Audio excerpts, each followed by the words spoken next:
So we are we are done with the basic concepts. అవునా? Clear. So basic concepts అనేవి నేర్చుకున్నాం. ఈ రోజు 2024 లో కేస్ స్టడీ. ఈ కేస్ స్టడీస్ అనేవి ఎట్లాంటివి అంటే, సార్ వాట్ టు ప్రిఫర్, ఏదైనా proper source, there is no particular source for case studies. Proper notes ఏంటి అంటే, ఆల్రెడీ ప్రీవియస్ ఇయర్స్ లో కేస్ స్టడీస్ క్వశ్చన్స్ ఏవైతే వచ్చాయో అవి ప్రిపేర్ అవడమే best strategy. Is this clear? The same goes with the CSAT లో English concepts ఉంటాయి కదా, కాంప్రహెన్షన్ ఉంటాయి కదా, రీడింగ్ కాంప్రహెన్షన్. దానికి కూడా సెపరేట్ సోర్స్ అనేది కరెక్ట్ కాదు. కేవలం పీవైక్యూస్ ని సాల్వ్ చేయడం అనేది best strategy. Clear? Even case studies లో కూడా అంతే, సెపరేట్ గా మనకి ఏమీ కూడా ఉండవు. ఎందుకంటే కేస్ స్టడీస్ అనేవి యు ఆర్ ఆస్ to sit in a position, ఒక పొజిషన్ లో మిమ్మల్ని ఉంచుతారు. సో ఆ పొజిషన్ నుంచి మీరు ఆలోచించాలి. క్లియర్? రిపీట్ అవుతాయా అంటే వీ షల్ సి, మీకు అర్థం అవుతుంది. సి, ఏదైనా డెసిషన్ ఎథికల్ గానే తీసుకుంటాం, ఓకేనా, ఏదైనా లాజికల్ గానే తీసుకుంటాం.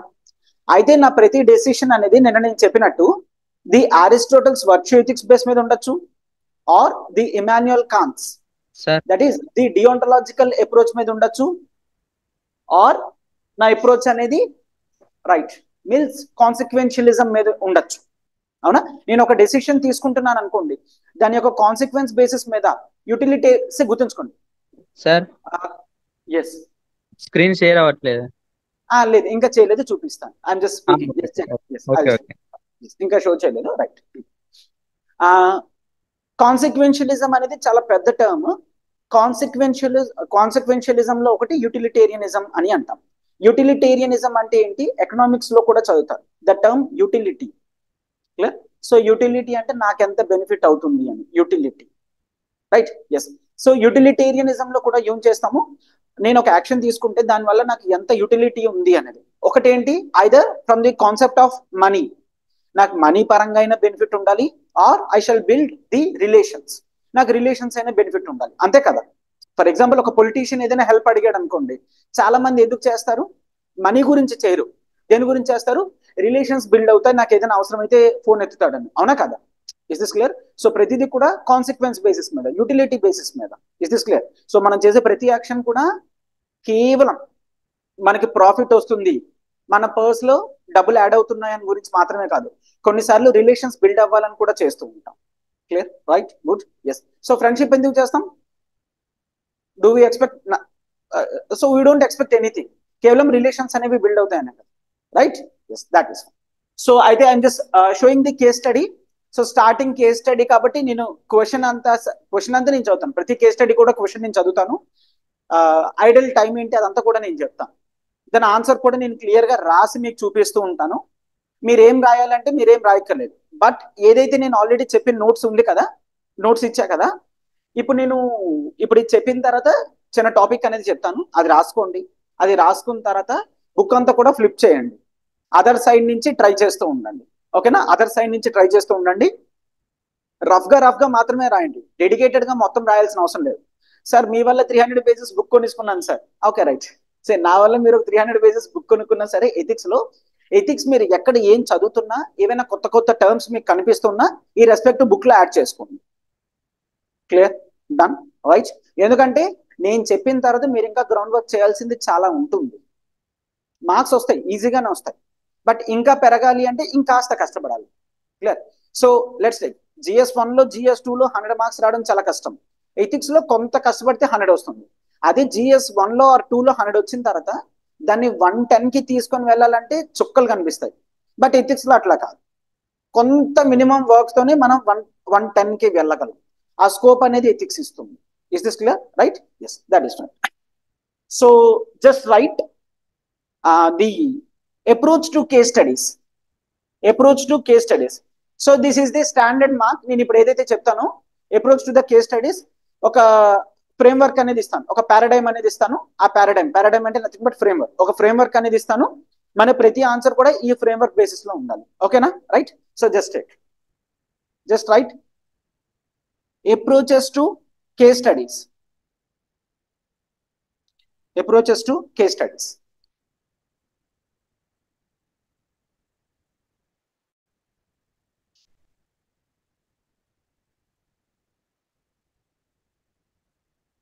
ఆ స్క్రీన్ కనిపిస్తుందా ఆన్లైన్? కన్ఫర్మ్ మీ. రాయండి. No, sir. No, sir. ఇప్పుడు కనిపించట్లేదా? No, sir. No, sir. No, sir. Yes, అదే. sir. Yes, sir.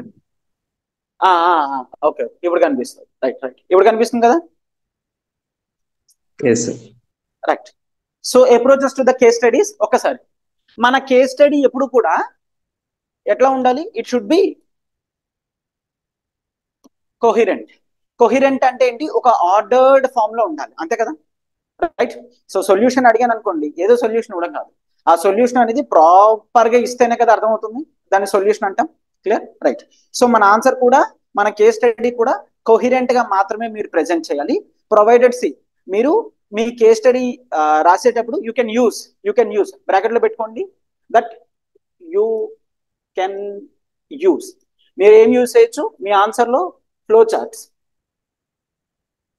చార్ట్స్ అనేవి యూస్ చేయొచ్చు. ప్లస్ ఒకవేళ మీకు ఎక్కడైనా డయాగ్రామ్స్ ఉన్నా సరే, డయాగ్రామ్స్ అనేవి మీరు యూస్ చేయొచ్చు. డన్. ఫ్లో చార్ట్స్ అనేవి యూస్ చేయొచ్చు, డయాగ్రామ్స్ అనేవి యూస్ చేయొచ్చు. Do copy this.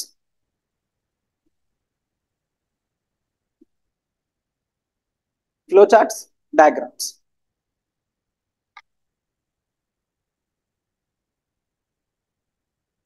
Okay sir, flow charts ఎలా గీస్తాం, డయాగ్రామ్స్ ఎలా గీస్తాం సార్? రెస్పెక్టివ్ కేస్ స్టడీస్ వస్తున్నప్పుడు నేను గీస్తూ చూపిస్తూ ఉంటాను, ఏదైనా మీరు ఫాలో అవచ్చు. అండ్ ప్రొవైడెడ్ మీకు ఏదైనా కూడా ఓన్ గా క్రియేటివ్ గా అనిపిస్తే you can use at the time of examination. Clear? Right. So simply ఒకటే అంటే, ఎవరైనా సరే ఖచ్చితంగా, ఈవెన్ దో మీరు ఆ పొజిషన్ లో ఉంటే కరప్షన్ చేస్తారో లేదో నాకు తెలియదు, బట్ అట్లీస్ట్ పేపర్ మీద అయితే కరప్షన్ చేయమనే కదా రాస్తాం. అంటే ప్రతి ఒక్కరి ఆన్సర్ కూడా కాస్త అట్లానే ఉంటుందా లేదా? సో మీరు ఎటువంటి యూనిక్నెస్ కూడా బేసిక్ గా మీ కన్క్లూషన్ లో చూపించలేరు. See, if I ask the question, ఒక వ్యక్తి ఉన్నాడు, డబ్బులు ఇస్తానంటున్నాడు, ఒక ప్రాజెక్ట్ యాక్సెప్ట్ చేయమంటున్నాడు, మీరేం చేస్తారంటే ప్రతి ఒక్కరు కూడా ఏం చేస్తారు? నో, ఏదైనా సరే నాకు డ్యూటీ ఇంపార్టెంట్, నేను అసలు కరప్షన్ అనేది చెయ్యను అనే కదా రాస్తారు అట్లీస్ట్ పేపర్ మీద. సో అందరూ అదే రాస్తారు, బట్ డిఫరెన్స్ ఏంటి అంటే ఆ యాక్షన్ నువ్వు ఎట్లా తీసుకుంటున్నావు, ఎందుకు తీసుకుంటున్నావు అనేది ప్రెజెంట్ చేస్తూ కాస్త ఆన్సర్ అనేది నీట్ గా అప్రోప్రియేట్ గా ప్రెజెంట్ చేస్తే you shall be getting more marks. Done? Right. So that is fine. So just right. ప్రతి కేస్ స్టడీ కూడా you need to put the brief introduction. First point రాయండి, brief introduction.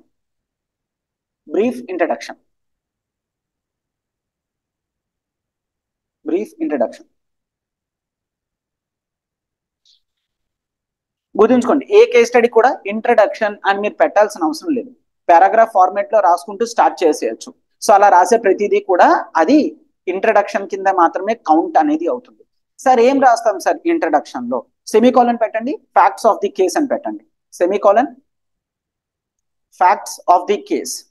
అంటే మనకి case స్టడీలో ఏదైతే వస్తుందో దాంట్లో ఫ్యాక్ట్స్ ఏమైతే ఉన్నాయో అవి మనం ప్రెజెంట్ చేస్తాం.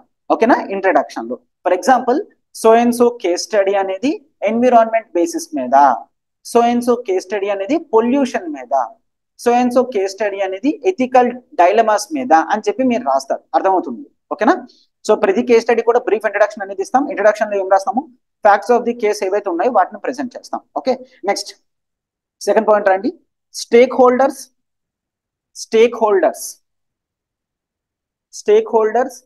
And their interest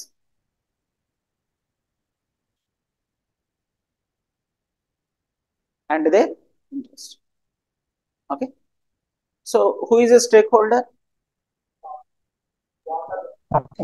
Well, shareholders. Sorry, yes.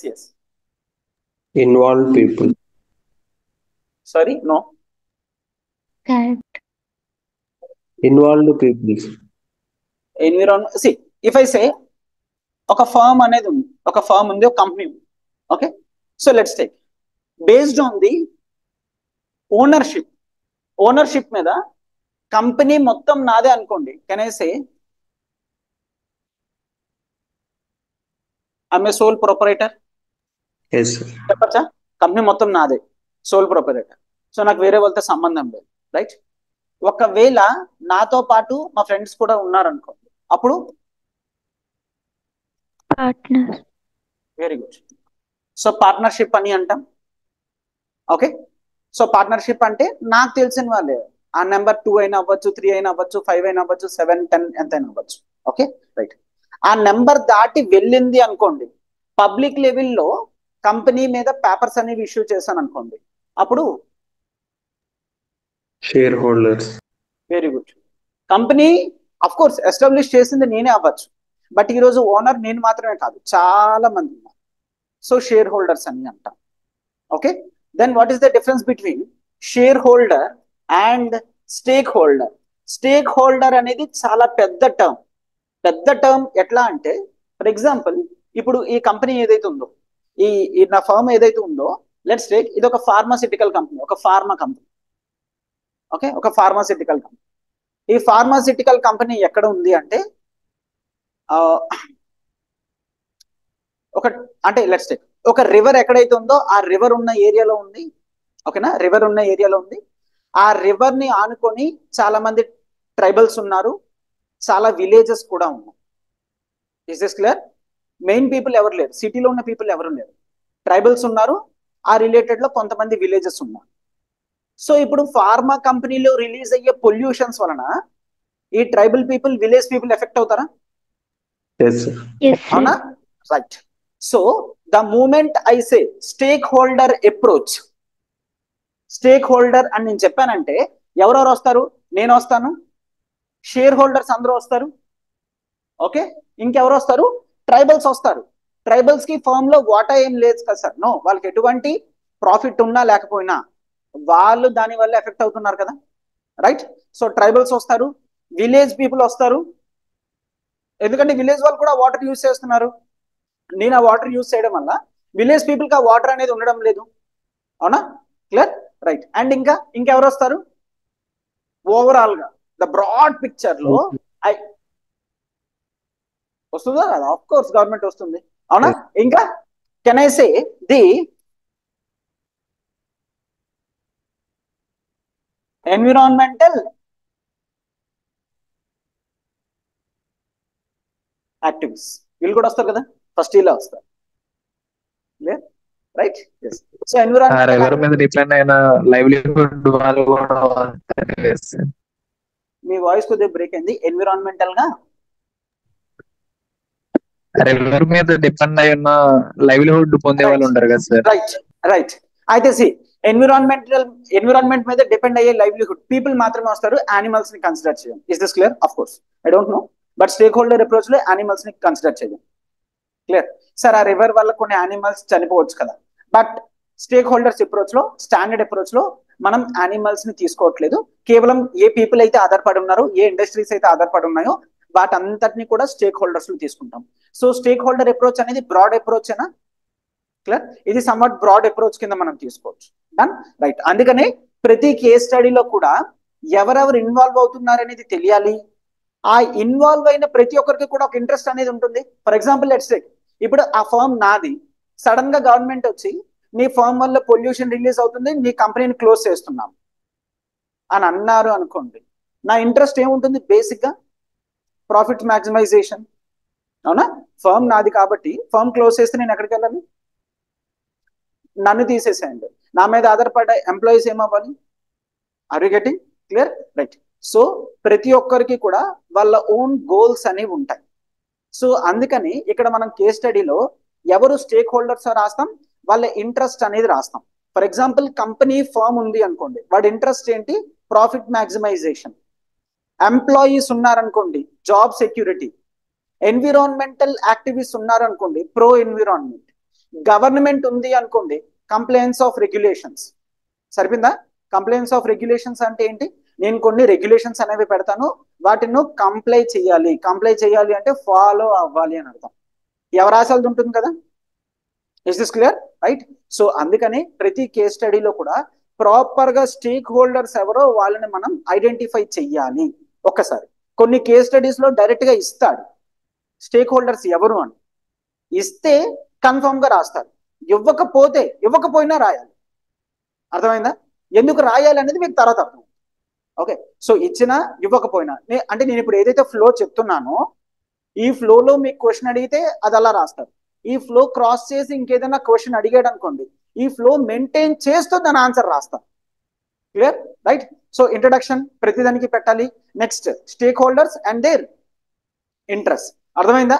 Interest ఏముంటాయి అనేది done. Right. And next just write the ethical dilemmas. The ethical dilemmas before the decision maker.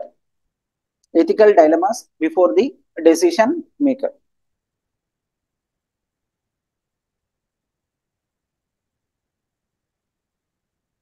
Okay, ethical dilemmas before the decision maker అంటే అర్థం ఏంటి?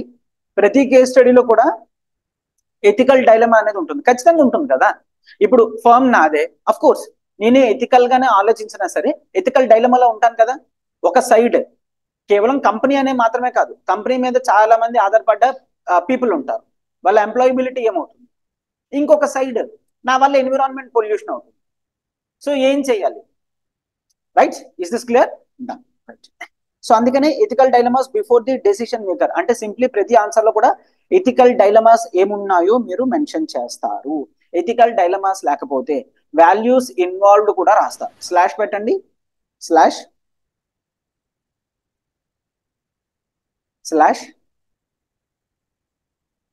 Slash values involved. Values involved. అర్థమైందా? అంటే ఇచ్చిన case studies లో ఏ values ఉన్నాయి అనేది identify చేస్తారు. సో ఆల్రెడీ కొన్ని వాల్యూస్ అంటే మీరు చూసారు, లైక్ ఏంటి? Honesty, integrity, probity. అవునా? రైట్. ఎస్. సో ఇట్లాంటి వాల్యూస్ అన్ని కూడా మనం చూస్తూ ఉంటాం. అంటే ఇంకా చాలా వాల్యూస్ ఉంటాయి. నాన్ పార్టిసన్షిప్ అని, అకౌంటబిలిటీ అని, ట్రాన్స్పరెన్సీ అని, ఇట్లాంటివన్నీ చాలా ఉంటాయి వాల్యూస్. ఆ వాల్యూస్ అన్ని కూడా మీరు పెడతారు. Right. Next fourth one, possible course of action. So question వీడు అడుగుతూ ఉంటాడు, మీరు పాసిబుల్ కోర్స్ ఆఫ్ యాక్షన్ అనేది పెడుతూ ఉంటారు. Okay. So simply right possible course of action. Possible course of action. So అంటే లెట్స్ టేక్, నేను అదే సేమ్ కేస్ స్టడీ నేను ఏదైతే చెప్తున్నాను. సో ఫర్మ్ నాది, నేను ఒక డెసిషన్ తీసుకోవాలి. గవర్నమెంట్ వచ్చింది, కంపెనీ క్లోజ్ చేయాలని చెప్పింది. ఓకేనా? సో నా దగ్గర ఏంటి బేసిక్ గా ఇప్పుడు అంటే నా ముందు 2 డెసిషన్లు ఉంటాయి. ఏంటి? గవర్నమెంట్ చెప్పినట్టు క్లోజ్ చేసేయాలి, లేదంటే కంపెనీ క్లోజ్ చేయకూడదు. ఈ 2 ఉంటాయి. అయితే ఏదో ఒకటి నా కోర్స్ ఆఫ్ యాక్షన్ ఉంటుంది కదా. గుర్తుంచుకోండి, ఎప్పుడైనా సరే కోర్స్ ఆఫ్ యాక్షన్ లో మీరు ఏదైతే ఎగ్జాక్ట్ గా చేస్తారో ఆ ఒక్కటే ప్రెజెంట్ చేయడం కాదు, మీ దగ్గర ఉన్న ఆప్షన్స్ అన్నిటినీ చూపించాలి. ఓకేనా? క్లియర్? మీ దగ్గర 3 ఆప్షన్స్ ఉంటే 3 ఆప్షన్స్, 4 ఆప్షన్స్ ఉంటే 4 ఆప్షన్స్, ప్రతి ఆప్షన్ కూడా మీరు చూపించాలి.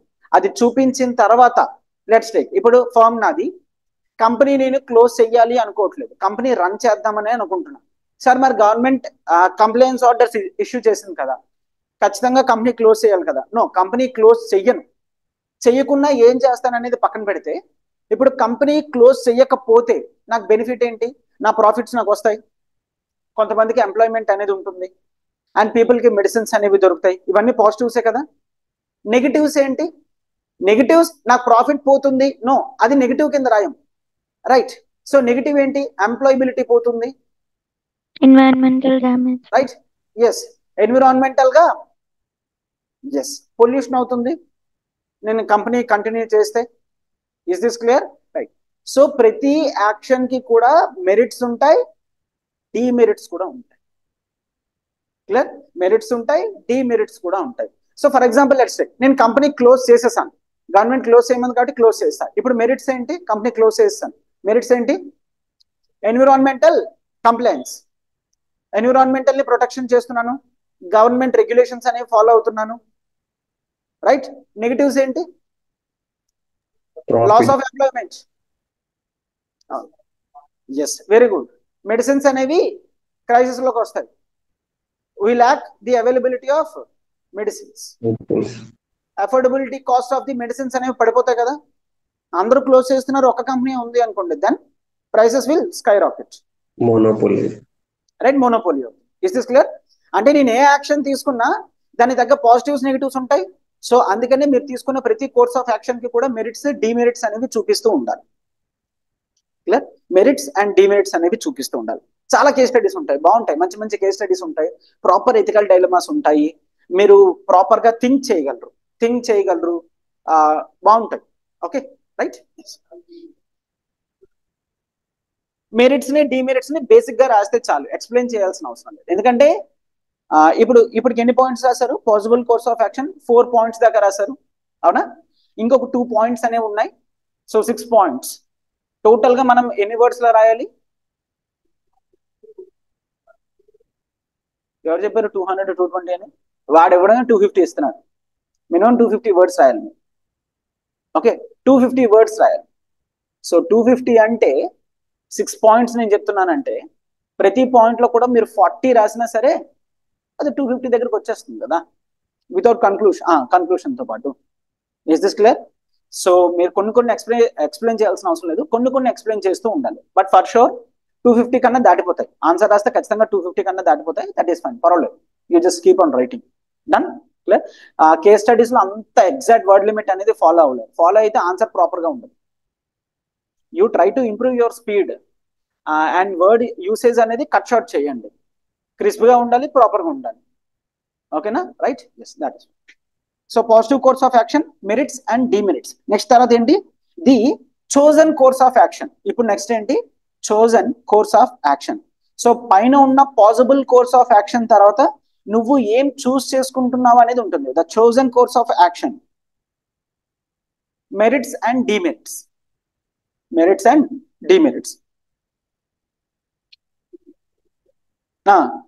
చోజన్ కోర్స్ ఆఫ్ యాక్షన్ లో కూడా merits and demerits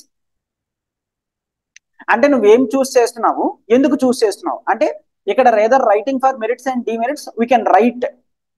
so bracket లో రాయండి వై. అంటే మీరు ఎందుకు చూస్ చేసుకుంటున్నారు అనేది చాలా కారణం ఉండొచ్చు. ఒకటి, I'll take inspiration from the Abdul Kalam, I'll take inspiration from Gandhiji, I'll take inspiration from Sardar Vallabhbhai Patel. So వాళ్ళు క్రైసిస్ టైంలో ఇట్లాంటివి చేయమని చెప్పారు. Is this clear? సో ఇక్కడ వై ఆస్పెక్ట్ అనేది రాస్తారు. ఇదే మనకి ఎక్కువ ఆన్సర్ మార్క్ అనేది ఇస్తుంది. ఓకే, ఎప్పుడైనా సరే వై ఆస్పెక్ట్ ఏదైతే ఉందో అదే మీకు మార్క్ ఇస్తుంది. ఎందుకంటే వన్ ఆర్ ది అదర్ అందరూ ఒకటే రాస్తారు కదా, నేను కరప్షన్ చేయను. ఎందుకు నువ్వు కరప్షన్ చేయాలంటే నీకు కొన్ని ఉంటాయి. సార్ ఐ గాంధీ అని ఫాలోవర్, సో అందుకే నేను కరప్షన్ చేయను. Very good. అట్లా ఇంకా ఉంటాయి కదా. Clear? Sir I'm the victim of corruption, so నేను అందుకే కరప్షన్ చేయను. Very good. Is this clear? Yes. So ఆ వై ఆస్పెక్ట్ అనేది ఎప్పుడైనా యూపీఎస్సీలో important. Done? Right. And next conclusion.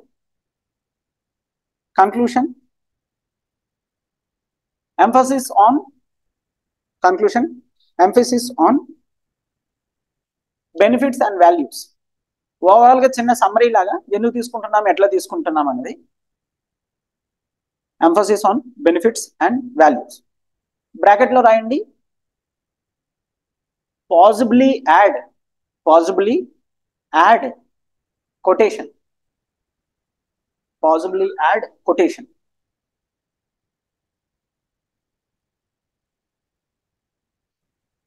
ఓకేనా? Right. Yes. So this is the structure, this is the paradigm that we're going to follow.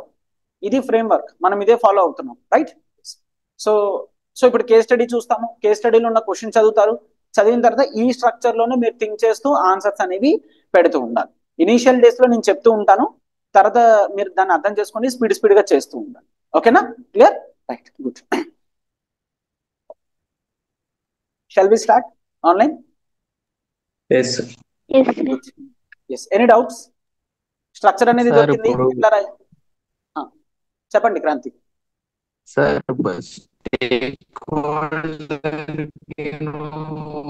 Share holders కి partnership కి డిఫరెన్సా? Yes sir. Partnership అనేది minimum number చూస్తాం. Closed number నాకు తెలుసు అంటే నాకు 10 మెంబర్స్ ఫ్రెండ్స్ ఉన్నారు. ఆ 10 ఫ్రెండ్స్ తో నేను స్టార్ట్ చేస్తే పార్ట్నర్షిప్. అదే నాకు తెలియదు ఎవరెవరో వచ్చి తీసుకుంటున్నారు, దట్ ఈస్ షేర్ హోల్డర్స్. చాలా ఎక్కువ మంది ఉండాలి share holders. Okay, share holders నాకు తెలియాల్సిన అవసరం లేదు. బట్ పార్ట్నర్షిప్ ఫామ్ లో మాత్రం ఆ ప్రతి వ్యక్తి కూడా నాకు తెలుస్తాడు. Okay, that is the difference. Yes.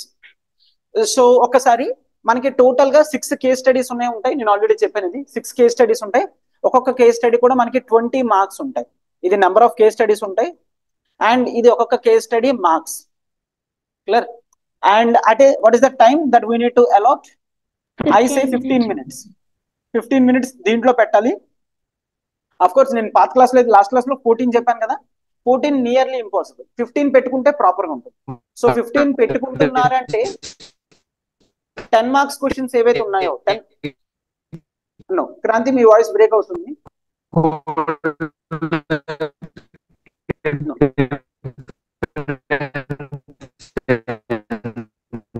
Can anyone listen his words? No, sir. Break. No, Okay. sir. So Kranti, rather you can type the message. Right. So 10 marks question ki I has to allot 6 minutes. Okay. So case study ki appudu manaki 15 minutes ఉంటుంది. 15 minutes ఉంటుంది. So see, what should be the ideal reading speed? మీరు ఎప్పుడైనా మీ reading speed మీరు చూసుకున్నారా? ఎంత టైంలో చదువుతున్నాను, ఎట్లా, ఎంత ఉంటుంది రఫ్గా?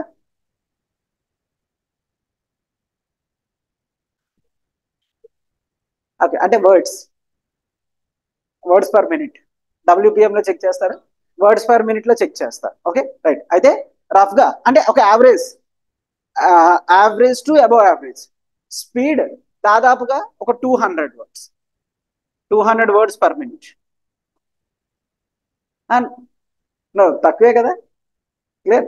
నో. సో మినిట్ 60 seconds అంటే ఒక సెకండ్ లో 3 words ఎక్కువ అవుతుందా కాదా? Right. So that is fine. Okay, 100 per minute చదవగలరు కదా? 100 Yes, sir. చదవగలరు కదా? Right, good, that is fine. Yes. So 60 seconds లో 100 words అనేది ఈజీగానే చదువుతున్నాం మీరు అనుకుంటున్నారు. Yes, right. So that is fine. అంటే సి, ఇక్కడ ఇనీషియల్ క్యాలిక్యులేషన్ ఏంటంటే మీరు అంత స్పీడ్ గా చదువుతున్నారు. క్లియర్? రైట్. అయితే సి, ఈ కేస్ స్టడీ చదవడం అనేది మీకు వస్తే ఈవెన్ ఇంగ్లీష్ లో కూడా సీసెట్ లో రీడింగ్ కాంప్రహెన్షన్ ఉంటుంది కదా, అక్కడ కూడా మీరు కాస్త స్పీడ్ గా చదవడం అనేది అలవాటు అవుతుంది. గుర్తుంచుకొని స్పీడ్ గా చదవడం. అయితే ప్రతి ఇన్ఫర్మేషన్ కూడా కేస్ స్టడీలో అవసరం ఉండదు, కొంత ఇన్ఫర్మేషన్ అవసరం ఉంటుంది, కొంత స్కిప్ చేస్తూ ఉండొచ్చు. మెయిన్ ఐడియా ఏంటి అనేది మనం పట్టుకుంటే దాన్ని బట్టి క్వశ్చన్స్ అనేవి ఆన్సర్ అడ్రస్ చేయొచ్చు. Is this clear? సో అయితే నేనేం చెప్తానంటే కేస్ స్టడీ, ఏ కేస్ స్టడీ కూడా 250 words దాటదు. 250 words ఐడియల్ గా చెప్పాలి అంటే ఇది 1 minute లో అవ్వాలి. 1 minute. Okay, so let's take ఇది 3 minutes చదువుతున్నారు ప్రాపర్ గా. 100 words per minute చదువుతున్నప్పుడు ప్రాపర్ గానే చదవగలరు, హరి ఏం లేదు. Okay right. ఎస్. సో ప్రతి కేస్ స్టడీ కూడా 3 minutes అనేది కేవలం చదవడానికే పెట్టండి. ఓకే, అప్పుడు మీకు ప్రాపర్ 12 minutes అనేది రాయడానికి ఉంటుంది ప్రతి కేస్ స్టడీకి. Is this clear? అంటే రఫ్ గా ఒక 1 minute అనేది అటు ఇటు అవుతుంది. ఒకవేళ ఇది 4 minutes వెళ్తే ఇది 11 minutes లో రాసేటట్టు చూసుకోండి.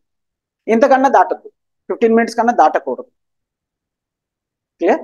రైట్. ఎస్. సో ఈ టైం గ్రిల్ లోనే ఉండడానికి ట్రై చేయండి. Is this clear? ఓకేనా? ఇక దీన్ని ఎంతకన్నా బ్రేక్ చేయాల్సిన అవసరం లేదు. క్వశ్చన్ చదవడం 3 minutes, ఆన్సర్ వెంటనే స్టార్ట్ చేయాలి 12 minutes. 1 minute అటు ఇటు. ఓకే, 1 minute అటు ఇటు. So yes, right. So shall we start with the case study? Yes, sir.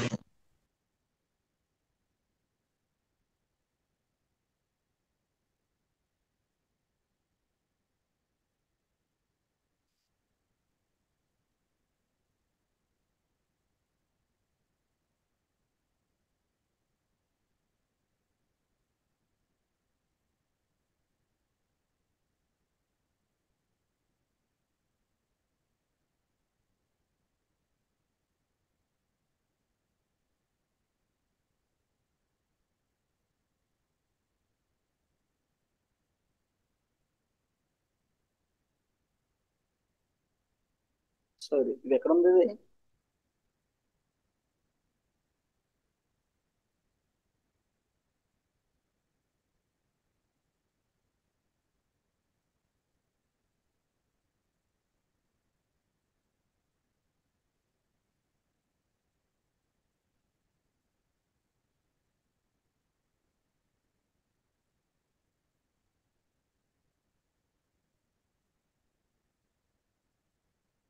పెద్ద ఇది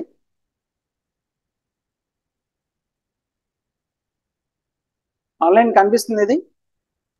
Yes, sir. Yes, sir. అవును, ఇది అలా చేయలేదా నేను?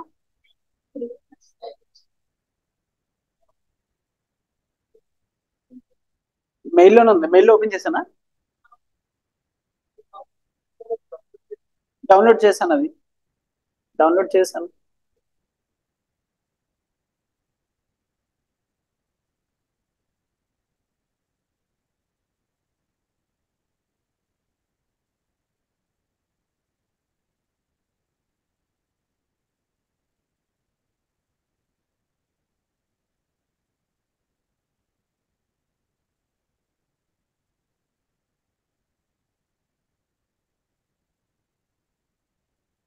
రాయడం అవుతుందా? రాయడం అవుతుంది కదా ఇప్పుడు.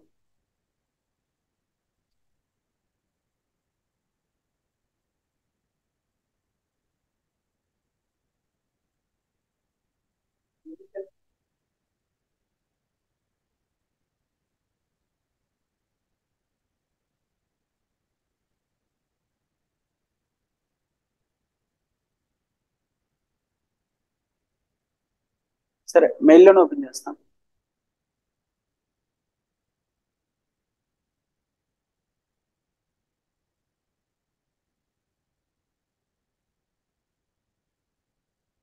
గూగుల్ క్రోమా యాప్స్ ఏం లేవు.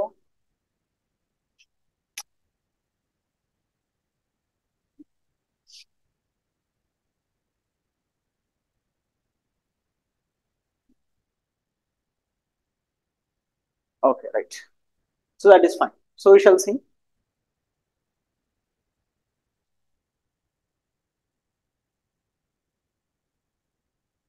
Okay, right.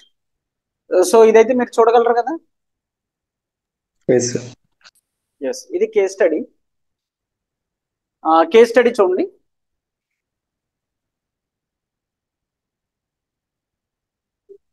అది కేస్ స్టడీ అండ్ ఇవి మనకి ఇచ్చిన 4 క్వశ్చన్స్. 4 క్వశ్చన్స్. ఇట్లా క్వశ్చన్స్ ఇస్తాడు, అప్పుడప్పుడు క్వశ్చన్స్. ఎస్, ఈ 4 క్వశ్చన్స్ కి ఆన్సర్స్ చేయాలి. ఓకే, అట్లా ఏం లేదు. ఒక్కొక్క క్వశ్చన్ ఎన్ని మార్క్స్ సార్ అట్లా ఏం లేదు. సో మీరు చూసుకుంటారు, చూసుకొని రాస్తారు. ఒకటి, ఇక్కడ ఉన్న 4 క్వశ్చన్స్ కి ఆన్సర్ చేస్తూ ఉండాలి అండ్ నేను ఇచ్చిన ఫ్రేమ్వర్క్ దాటకూడదు. That is the limitation. ఓకేనా? Is this clear? Yes yes yes yes yes. ఇదే క్వశ్చన్ లో ఈ 4 కి ఆన్సర్ రాసి నేను ఇచ్చిన ఫ్రేమ్వర్క్ లోనే మీ ఆన్సర్ అనేది ఉండాలి. Okay, right. So that is fine. చిన్న ప్యాసేజ్ ఇది. ఎందుకు చిన్న ప్యాసేజ్ అని చెప్తున్నానంటే యూపీఎస్సీ సీసెట్ లో మీరు చూస్తే అంతకన్నా పెద్ద ఉంటాయి కాంప్రహెన్షన్స్. క్లియర్? రీడింగ్ కాంప్రహెన్షన్స్ చూస్తే అవి చాలా పెద్ద ఉంటాయి. Right. So I'm just reading. So జాగ్రత్త వినండి. There is a technological company named, ఏంటి కంపెనీ పేరు? ABC corporation, ABC incorporated. That is fine. అయితే కంపెనీ పేర్లు మీరు గుర్తుంచుకోవాల్సిన అవసరం లేదు, కేస్ స్టడీలో వాటిని రాయాల్సిన అవసరం లేదు. విచ్ షోస్ దట్ నేమ్స్, ఈ ఫ్యాక్ట్స్ కొన్ని ఏవైతే ఉన్నాయో అవంత ఇంపార్టెంట్ ఏం కాదు. ఫ్యాక్ట్స్ మీరు బ్లర్ చేయొచ్చు. రైట్. సో ఒక టెక్నాలజికల్ కంపెనీ ఉంది. ఇదే కంపెనీది, రైట్, టెక్నాలజికల్ కంపెనీ. అవునా? Which is the second largest worldwide. అంటే అర్థం ఏంటి? Huge company. Yes, that is fine. అది ఎవడైనా తెలుగులో ట్రాన్స్లేట్ చేస్తాడు. I just want what you infer from this. దీని నుంచి మీరు ఏం అర్థం చేసుకుంటారు? Very good. ఇంకా రిచ్ కంపెనీ, సెకండ్ లార్జెస్ట్ ఉంది అంటే రిచ్ కంపెనీ ఉంటుంది. ఇంకా Spread ఉంటుంది వేరే దేశాలు. That is widely used. చాలా పెద్ద కంపెనీ. సో దీని ప్రొడక్ట్స్ అనేవి ఎక్కువ ఉంటాయి, దీని యూసేజ్ ఎక్కువ ఉంటుంది, దీని ఇంపాక్ట్ అనేది సొసైటీలో ఎక్కువ ఉంటుంది. This is what we need to infer. అర్థమైందా? Clear? Right. So that is my అంటే. సో అది ఎవరైనా వచ్చి నేను మర్డర్ అని చెప్తే ఓహో అని చెప్పడం కాదు. You need to infer. అమ్మ ఇటు దగ్గర ఉండకూడదని, అంతే కదా? Clear? Right. So that is fine. It is the second largest world wide, situated in the third world. What is this third world? So there are 3 worlds. After independence. Sorry. Yeah. So there are three worlds. First world, capitalistic country. Second world, socialistic countries. Third world, growing countries like India, mixed economic countries. వీటిని worlds తో compare చేస్తాం. First world అంటే ఏంటి? Capitalist rich countries. Second socialistic countries, Russia లాంటివి, growing, right. And third world India. అంటే World War II తర్వాత ఎవరికైతే independence వచ్చిందో వాళ్ళని కూడా థర్డ్ వరల్డ్ అనే అంటారు. ఈ రెండు ఆస్పెక్ట్స్ అనేవి ఉంటాయి థర్డ్ వరల్డ్ అంటే. So what does it show? What you infer from this? ABC అనే ఇన్కార్పొరేటెడ్ కంపెనీ ఉంది, అది it is the yes so second largest worldwide and it is situated in the third world. అంటే అర్థం ఏంటి? Yes, developing country ఇది, ఓకేనా? Developing countries నుంచి వస్తున్న కంపెనీ. డెవలపింగ్ కంట్రీ నుంచి కంపెనీస్ వస్తే దీనికి ప్రాబ్లమ్స్ ఎక్కువ ఉంటాయి, ఉండవా? ఎందుకు?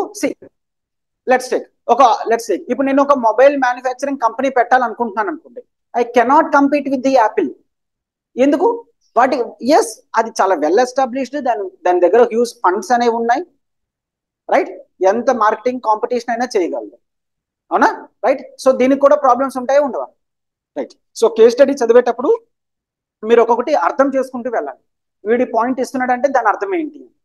This is the first most important thing in case studies. And next, you are the chief executive officer. So who is the CEO? మీకు ఆల్రెడీ తెలిసే ఉంటుంది. చీఫ్ ఎగ్జిక్యూటివ్ ఆఫీసర్ అనేవాడు one of the highest positions. Clear? That is board members లో కూడా వీడు కూర్చుంటాడు. Clear? Board, he is only responsible to the board. Clear? Board ఉంటారు. So who are board లో బోత్ ఓనర్స్ ఉంటారు and the outside persons కూడా ఉంటారు board members కింద. Is this clear? Guest board members ఉంటారు, that is fine. So CEO, so you are the CEO. సో మీరు ఈ ప్లేస్ లో అంటే వరల్డ్ లోనే సెకండ్ లార్జెస్ట్ కంపెనీ అయిన టెక్నాలజికల్ కంపెనీకి ఇప్పుడు మీరు CEO. Okay, done, right. And the majority shareholders shareholder of this company అంటే అర్థం ఏంటి? He is one of the founder members అని, రైట్? For example Elon Musk, he is the CEO and shareholder of many companies, Tesla, SpaceX, అవునా? Clear? Yes, అట్లాగా. So CEO and ఇంకా majority share holder కూడా. అంటే అర్థం ఏంటి? మీకు చాలా ఇంట్రెస్ట్ అనేది కంపెనీ మీద ఎక్కువ ఉంటుంది. కేవలం శాలరీ బేసిస్ మీద మీరు వర్క్ చేయట్లేదు, ఆ కంపెనీని మీరు గ్రో చేశారు. ఓకే, ఒక చిన్న పిల్లాన్ని రేస్ చేస్తున్నట్టు కంపెనీని రేస్ చేశారు. సో దాని మీద మమకారం అనేది ఎక్కువ ఉంటుంది కదా. Correct, good. And next, the fast technological improvements have raised worries among the environmental activists. అంటే అర్థం ఏంటి? టెక్నాలజికల్ ఇంప్రూవ్మెంట్స్ ఏవైతే ఉన్నాయో అవి ఎన్విరాన్మెంటల్ యాక్టివిస్ట్ ని కాస్త కంగారు పడేటట్టు చేస్తున్నాయి. ఎందుకు చూద్దాం. రెగ్యులేటరీ అథారిటీస్, ఇంకా వరీస్ ఎవరికి? ఎన్విరాన్మెంటల్ యాక్టివిస్ట్ కి, రెగ్యులేటరీ అథారిటీస్ కి and the general public over the sustainability of this scenario. This is fine. What is sustainability? Environment లో చదువుతారు. సస్టైనబిలిటీ అంటే ప్రెజెంట్ యొక్క ప్రొడక్షన్, కన్సంప్షన్ అనేది ఫ్యూచర్ యొక్క కన్సంప్షన్ మీద ఎటువంటి ఇన్ఫ్లుయెన్స్ కూడా చూపించకూడదు. దాన్ని సస్టైనబుల్ వే ఆఫ్ యూసేజ్ అని చెప్తాం. ఇప్పుడు నీ అవసరాలు నువ్వేం తగ్గించుకోవద్దు, ఇప్పుడు నీ అవసరాలు నువ్వు తీర్చుకో, ప్లస్ ఫ్యూచర్ యొక్క అవసరాలను దృష్టిలో పెట్టుకొని నువ్వు యూజ్ చేయాలి. దాన్ని మనం సస్టైనబిలిటీ అని అంటాం. Okay, right. సో ఇక్కడ ఎన్విరాన్మెంటల్ యాక్టివిస్ట్ కి, రెగ్యులేటరీ అథారిటీస్ కి అండ్ జనరల్ పబ్లిక్ కి కూడా సస్టైనబిలిటీ మీద వరీ అనేది ఉందన్నమాట. ఇది సెకండ్ లార్జెస్ట్ కంపెనీ, దీని యొక్క సస్టైనబిలిటీ కాదు, దీని యొక్క ఫినాన్షియల్ సస్టైనబిలిటీ కాదు, ఇది ఏ విధంగా ఎన్విరాన్మెంట్ మీద ఇంపాక్ట్ చేస్తుంది. ఇది రాంగ్ గా ఇంపాక్ట్ చేస్తే ఎన్విరాన్మెంట్ లాస్ అవుతుంది. ఎన్విరాన్మెంట్ లాస్ అయితే ఎన్విరాన్మెంటల్ సస్టైనబిలిటీ అనేది దెబ్బతింటుంది కదా. అందుకే వీళ్ళందరూ కూడా భయపడుతున్నారు. Is this clear? Right. Yes. You confront substantial issues. Confront అంటే the challenge that you face, దాన్ని కన్ఫ్రంటింగ్ అని అంటాం. కన్ఫ్రంటింగ్ అంటే అటాకింగ్ అని, that you are facing with అని. ఓకేనా? You confront substantial issues. కొన్ని ఇష్యూస్ ఉన్నాయి about the business environmental footprint. Environmental footprint అంటే నువ్వు ఏ విధమైన ఇంపాక్ట్ అనేది ఎన్విరాన్మెంట్ మీద చేస్తున్నావో దాన్ని ఎన్విరాన్మెంటల్ ఫుట్ ప్రింట్ అని అంటాం. Is this clear? సో ప్రతి ఒక్క వ్యక్తికి కూడా ఎన్విరాన్మెంటల్ ఫుట్ ప్రింట్ అనేది ఉంటుంది. ఫర్ ఎగ్జాంపుల్ లెట్స్ టేక్, ఇప్పుడు ఇన్స్టిట్యూట్కి నేను లెట్స్ టేక్ ఆన్ ఫుట్ వచ్చాను అనుకోండి, నడుచుకొని వచ్చాను అనుకోండి, నా ఎన్విరాన్మెంటల్ ఇంపాక్ట్ 0. సైకిల్ మీద వచ్చారనుకోండి, కొంత ఇంపాక్ట్ ఏంటి సార్, సైకిల్ ఏం పొల్యూషన్ రిలీజ్ అయ్యి కదా, సైకిల్ పొల్యూషన్ రిలీజ్ అయ్యింది, బట్ సైకిల్ మెటల్స్ తోనే తయారు చేస్తారు, అది కొంత ఎన్విరాన్మెంటల్ ఇంపాక్ట్ అనేది క్రియేట్ చేస్తుంది కదా, రైట్. అదే నేను బైక్ మీద వచ్చాను, ఇంకాస్త ఎక్స్ట్రా ఎన్విరాన్మెంటల్ ఇంపాక్ట్ అనేది ఉంటుంది, ఫుట్ ప్రింట్ అనేది ఎక్కువ ఉంటుంది. కార్ మీద వచ్చాను, ఇంకా ఎక్కువ ఫుట్ ప్రింట్ అనేది ఉంటుంది. Clear, right. సో ఈ కంపెనీ కూడా ఎన్విరాన్మెంటల్ ఫుట్ ప్రింట్ అంటే ఏంటి, ఇది ఎంత ఎన్విరాన్మెంటల్ లాస్ అనేది చేస్తుంది అని, పొల్యూషన్ చేస్తుంది అని. ఓకేనా, రైట్. 2023లో your organisation had a significant increase of 48% in greenhouse gas emissions compared to the levels of 2019. 2019 తో కంపేర్ చేస్తే 2023 కల్లా, అంటే లాస్ట్ 4 years లో 48% ఇంక్రీజ్ అనేది మీ గ్రీన్ హౌస్ గ్యాస్ ఎమిషన్స్ అనేవి పెరిగాయి. సార్ టెక్నాలజికల్ కంపెనీ ఏ విధంగా గ్రీన్ హౌస్ గ్యాస్ ఎమిషన్స్ పెరుగుతాయి చూడండి, అంటే అది మీకు ఆల్రెడీ తెలిస్తే ఓకే, వీడంతా ఇస్తారు, no need to worry. The significant rise in the energy consumption, వీళ్ళకు ఎనర్జీ యూజ్ చేస్తున్నారు, is mainly due to the surging energy requirements of your data centres. So మీరు డేటా సెంటర్స్ మెయింటైన్ చేస్తారు, ఆ data centres ఎక్కువ electricity consumption అనేది చేస్తుంది. For example data centre అంటే ఏంటి, డేటా అంతా కూడా ఒక దగ్గర హోల్డ్ చేస్తే దాన్ని డేటా సెంటర్ అని అంటాం. ఓకేనా, ఫర్ ఎగ్జాంపుల్ వాట్సాప్ మీరు యూజ్ చేస్తారు, వాట్సాప్ లో ఎంత డేటా ఉంటుంది, ఫర్ ఎగ్జాంపుల్ మీరు మీ ఫ్రెండ్ తో చాట్ చేస్తున్నారు అనుకోండి, ఒక గంట చాట్ తర్వాత ఒకసారి చూడండి ఎన్ని మెసేజెస్ ఉన్నాయి, అవునా. సో ఇటువంటి డేటాస్ అన్ని కూడా కంపెనీస్ యాక్చువల్లీ మెయింటైన్ చేస్తాయి, రైట్. అవన్నీ కూడా డేటా సెంటర్స్ లో ఉంటాయి. Is this clear, right. Data centres లో ఉంటాయి. సో డేటా సెంటర్స్ మెయింటైన్ చేయడం అనేది అంత ఈజీ కాదు. ఎందుకు, ప్రతి డేటా సెంటర్ దగ్గర కూడా ఇండస్ట్రియల్ కూలింగ్ అనేది ప్రొవైడ్ చేస్తూ ఉండాలి. అంటే నార్మల్ ఏసీ కూడా సరిపోదు, ఇండస్ట్రియల్ కూలింగ్ ఏసీస్ మాత్రమే కావాలి, హెవీ డ్యూటీ ఏసీస్ అనేవి కావాలి. కొంతమంది అందుకనే ఏం చేస్తారంటే, ఫర్ ఎగ్జాంపుల్ అమెజాన్ వాళ్ళు కానీ గూగుల్ వాళ్ళు కానీ ఏం చేస్తారంటే, ఇది ఎన్విరాన్మెంట్ చదివారు కదా, సారీ జాగ్రఫీ కంప్లీట్ అయింది కదా, కింద అండర్ ఓషన్ లో కూలింగ్ ఉంటుందా ఉండదా, చాలా కూలింగ్ ఉంటుంది కదా, అక్కడ స్టోర్ చేస్తారు, ఏసీ ఖర్చులు తగ్గుతాయని. అర్థమవుతుందా, ఎస్, ఏసీ ఖర్చులు తగ్గుతాయని చెప్పేసి అండర్ ది వాటర్ మెయింటైన్ చేస్తారు. డేటా సెంటర్స్ అనేవి చాలా చాలా చాలా ఇంపార్టెంట్ అనమాట. Is this clear, are you getting? So వీటిని డేటా సెంటర్స్ అని అంటాము. ఇవి మెయింటైన్ చేయాలంటే చాలా ఎనర్జీ కన్సంప్షన్ అనేది అవుతుంది. ఫర్ ఎగ్జాంపుల్ ఇక్కడ ఒక 10 సిస్టమ్స్ ఉన్నాయి, అవునా, క్లియర్, ఎస్. సో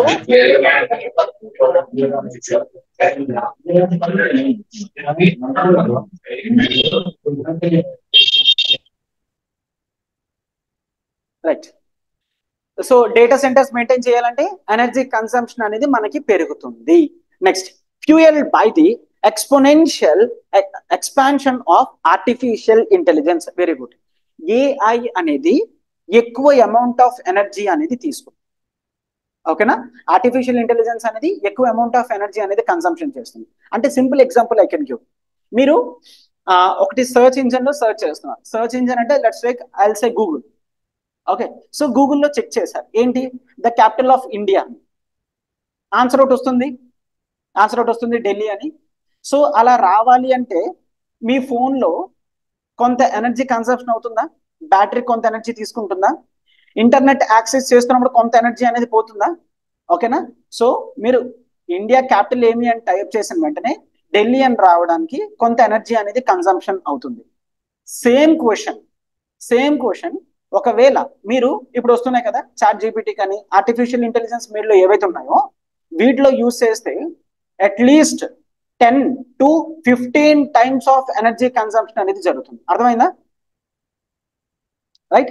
అందుకనే మోడర్న్ ఫోన్స్ ఏవైతే ఉన్నాయో, ఈ 5G రిలేటెడ్ ఫోన్స్ ఏవైతే ఉన్నాయో అవి చాలా హైయెస్ట్ ఎనర్జీని డ్రైన్ చేస్తాయి. ఎందుకు, యూ మే థింక్ మార్నింగే పెట్టే కదా ఛార్జింగ్ అప్పుడే అయిపోయిందని. సో మీరు యూజ్ చేస్తున్నప్పుడు బ్యాక్గ్రౌండ్ లో ఇటువంటి ఎక్కువ యాప్స్ అనేవి రన్ అవుతుంటే ఎక్కువ ఎనర్జీ అనేది కన్సంప్షన్ అయిపోతుంది. Same thing, clear.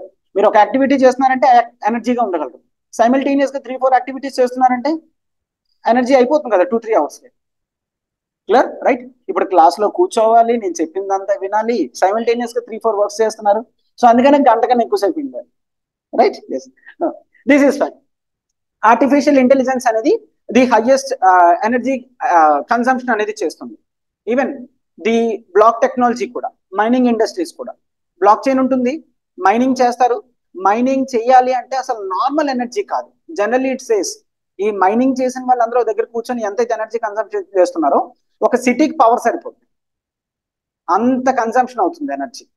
Clear? So systems run అవుతాయి కదా, సిస్టమ్స్ రన్ అవుతున్నప్పుడు అది చాలా హ్యూజ్ ఎనర్జీ అనేది తీసుకుంటుంది. ఆ హ్యూజ్ ఎనర్జీ తీసుకొని ప్రాసెస్ చేస్తూనే మనకి డేటా అనేది ఇస్తుంది. అర్థమవుతుందా? Is this clear? Right? Yes. Simple example, what is the capital of India అని అడిగితే నార్మల్ గూగుల్ సర్చ్ ఇంజిన్ ఒక యూనిట్ ఆఫ్ ఎనర్జీ తీసుకుంది అంటే అదే ఆర్టిఫిషియల్ ఇంటెలిజెన్స్ యూస్ చేస్తే 10 to 15 యూనిట్స్ అనేది తీసుకుంటుంది. సో మీ ఎనర్జీ యూసేజ్ అనేది సేమ్ ఆన్సర్ కి చేంజ్ అవుతుందా లేదా? క్లియర్? రైట్? ఎస్. సో అది మీరు చూడాలి. డేటా సెంటర్స్ కి ఆర్టిఫిషియల్ ఇంటెలిజెన్స్ మెయింటైన్ చేస్తున్నందుకు మీకు ఎక్కువ ఖర్చు అవుతుంది. Can you avoid these? Let's say నేను బైక్ మీద వస్తున్నాను, లెట్స్ సే కార్ మీద వస్తున్నాను. కార్ మీద రావడం వల్ల ఒక డేకి నా వల్ల 1 ton ఆఫ్ కార్బన్ డైఆక్సైడ్ అనేది రిలీజ్ అవుతుంది అనుకోండి నా కార్ నుంచి. దాన్ని నేను మినిమైజ్ చేయగలను కదా కావాలనుకుంటే. ఏం చేయగలను? బైక్ మీద వచ్చాను అనుకోండి అది తగ్గుతుంది, సైకిల్ మీద వచ్చాను అనుకోండి ఇంకా పూర్తి తగ్గిపోతుంది. అరే గెటింగ్? I can minimise. నా ట్రాన్స్పోర్టేషన్ మోడ్ అనేది చేంజ్ చేసుకుంటే I can minimise.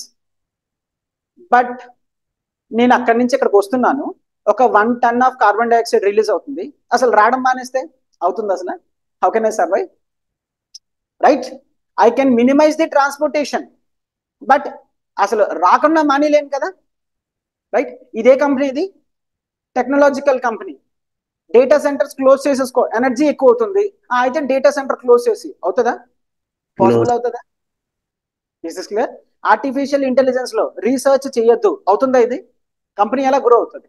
A company అయినా సరే మార్కెట్ లో ఎవరు రిలవెంట్ గా ఉండాలంటే కంటిన్యూస్ గా రీసెర్చ్ అండ్ డెవలప్మెంట్ మీద పెడుతూనే ఉండాలి, అది ఎవరైనా ఏ కంపెనీ అయినా. Is this clear? Right? Yes. So that is most important. AI powered services need much more computational resources and electrical energy compared to the conventional online activities, notwithstanding their notable gains. అంటే అర్థం ఏంటి అంటే, నేను ఇదే కదా చెప్పాను, highest electrical energy అవుతుంది చెప్పాను కదా, 10 times అవుతుంది అనేది. Conventional online activities, online activities అంటే let's say when you surf through internet, Google అయినా కానివ్వండి, ఫేస్బుక్ అయినా కానివ్వండి, ఇన్స్టా అయినా కానివ్వండి, కొంత తక్కువే అవుతుంది. Right? The moment you are using the artificial intelligence ఎక్కువ అవుతుంది. రైట్? నాట్ విత్ స్టాండింగ్ అంటే meaning however. Clear? However there notable gains, of course అవి ఎక్కువ యూజ్ చేస్తున్నప్పటికీ కూడా వాటి మీద అడ్వాంటేజ్ గెయిన్స్ అనేవి చాలా ఉన్నాయి కదా ఆర్టిఫిషియల్ ఇంటెలిజెన్స్ యూజ్ చేయడం వల్ల. అంటే చాలా సెక్టర్స్ లో ఆర్టిఫిషియల్ ఇంటెలిజెన్స్ ఈరోజు ఉంది. హెల్త్ సెక్టర్ లో కానివ్వండి, మిలిటరీ అయితే కానివ్వండి, ప్రొడక్షన్ సెక్టర్ లో అయితే కానివ్వండి, రైట్, మైనింగ్ సెక్టర్ లో కానివ్వండి, దేంట్లోనైనా ఏఐ యూసేజ్ అనేది ఈ మధ్య చాలా చాలా చాలా చాలా పెరుగుతుంది. డన్? సో నోటబుల్ గెయిన్స్ అనేవి ఉన్నాయి అని చెప్తున్నాడు. Right? And next, the technologies proliferation అంటే స్ప్రెడ్. ప్రొలిఫరేషన్ అంటే very good, spread. The technological proliferation అంటే ఈ టెక్నాలజీ ఏదైతే స్ప్రెడ్ అయిందో has led to growing concern over environmental repercussions అంటే consequences. Very good, consequences. Very good. So repercussions అంటే consequences, environmental consequences ఉన్నాయి, resulting in an increase in warmings. Clear? Warnings కాదు, warmings. What is this warmings? Global warming. Environment లో చదువుతారు కదా global warming. What is the global warming? Temperature. అదే చెప్పండి ఏంటి, what is global warming?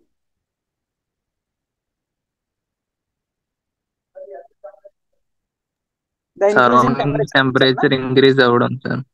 Sorry మన చుట్టూ ఉన్న టెంపరేచర్ ఇంక్రీజ్ అవ్వడం సార్, సరౌండింగ్స్ లో ఉన్న టెంపరేచర్. ఇది కరెక్టేనా ఇట్లా నేను చెప్తే? That is the increase in temperature అని. అదేనా ఇంక్రీజ్ ఇన్ టెంపరేచర్? ఇంక్రీజ్ ఇన్ టెంపరేచర్ అది average increase in temperature? Average increase in global warming అంటే ఇంక్రీజ్ ఇన్ టెంపరేచర్ మాత్రం కాదు, the average increase in the temperature overall గా పెరిగితే అది గ్లోబల్ వార్మింగ్ అని అంటాం. Is this clear? Right? Yes. Overall గా పెరుగుతుంది టెంపరేచర్స్ అనేది. Done? Clear? Right. So that is fine. అంటే ఫర్ ఎగ్జాంపుల్ ఒకప్పుడు యావరేజ్ గ్లోబల్ టెంపరేచర్ అనేది 14 degrees Celsius అనేది ఉండేది. 14. ఇప్పుడు అది అలాగా అంటే ఇండస్ట్రియల్ రెవల్యూషన్ కన్నా ముందు, రైట్? సో 14 degrees కన్నా తక్కువ ఉండేది, తర్వాత ఇప్పుడు అలాగా 16 degrees దగ్గరకు వచ్చేస్తుంది. అర్థమైందా? What is that? That is the average global temperature. It is not the temperature of India. India temperature కాదు కదా, No, sir. right? Yes, that is. AI models, especially those used in extensive machine learning. Same machine learning మీకు తెలుసు, artificial intelligence, machine learning, data ఇవన్నీ కూడా, right? The data processing exhibit much greater energy consumption than conventional computer tasks, with an exponential increase. Exponential increase అంటే చాలా rapid గా పెరిగితే exponential increase అని అంటాం, రైట్? సో సింప్లీ అంతవరకు మీకు చదివితే ఏమర్థం అవుతుంది? మీరు ఒక సిఇఓ, ఒక కంపెనీ ఉంది, గ్లోబల్ లెవెల్లో పెద్ద కంపెనీ, అది మీ యాక్టివిటీస్ అన్ని టెక్నాలజీ బేసిస్ మీద ఉన్నాయి, మీ వర్క్స్ అంతా కూడా థర్డ్ వరల్డ్ కంట్రీస్ లో ఉన్నాయి. థర్డ్ వరల్డ్ కంట్రీస్ లో ఉన్నాయంటే కాంపిటీషన్, రెగ్యులేషన్స్ అనేవి ఎక్కువ మెయింటైన్ చేయాల్సి ఉంటుంది, ఓకేనా? రైట్. అయితే మీరు ఇప్పుడు ఆర్టిఫిషియల్ ఇంటెలిజెన్స్ వాటి మీద ఎక్కువ ఖర్చు పెడుతున్నారు. ఆర్టిఫిషియల్ ఇంటెలిజెన్స్ మీద ఎక్కువ ఖర్చు పెట్టడం వలన దాని వలన conventional way of energy consumption కన్నా ఎక్స్పోనెన్షియల్ గా పెరుగుతుంది. ఏంటి? డేటా సెంటర్స్ మెయింటైన్ చేయడానికి, ఆర్టిఫిషియల్ ఇంటెలిజెన్స్ మీద రీసెర్చ్ అండ్ డెవలప్మెంట్ చేయడానికి. సరిపోయిందా? రైట్. ఇది కన్క్లూడ్ చేయగలం కదా ఫస్ట్ పేరా నుంచి, అంతగాని ఇంకేం అవసరం లేదు. Okay, right. And next, although there is already a commitment and goal to achieve net zero emissions by 2030 కల్లా నెట్ జీరో ఎమిషన్స్ తీసుకొస్తామని ఎవరు కమిట్మెంట్ చేశారు? SDG goals. Net zero India ఎప్పుడు చేసింది? 2030 70? 70s. It is 2070. మరి ఇక్కడ ఏముంది?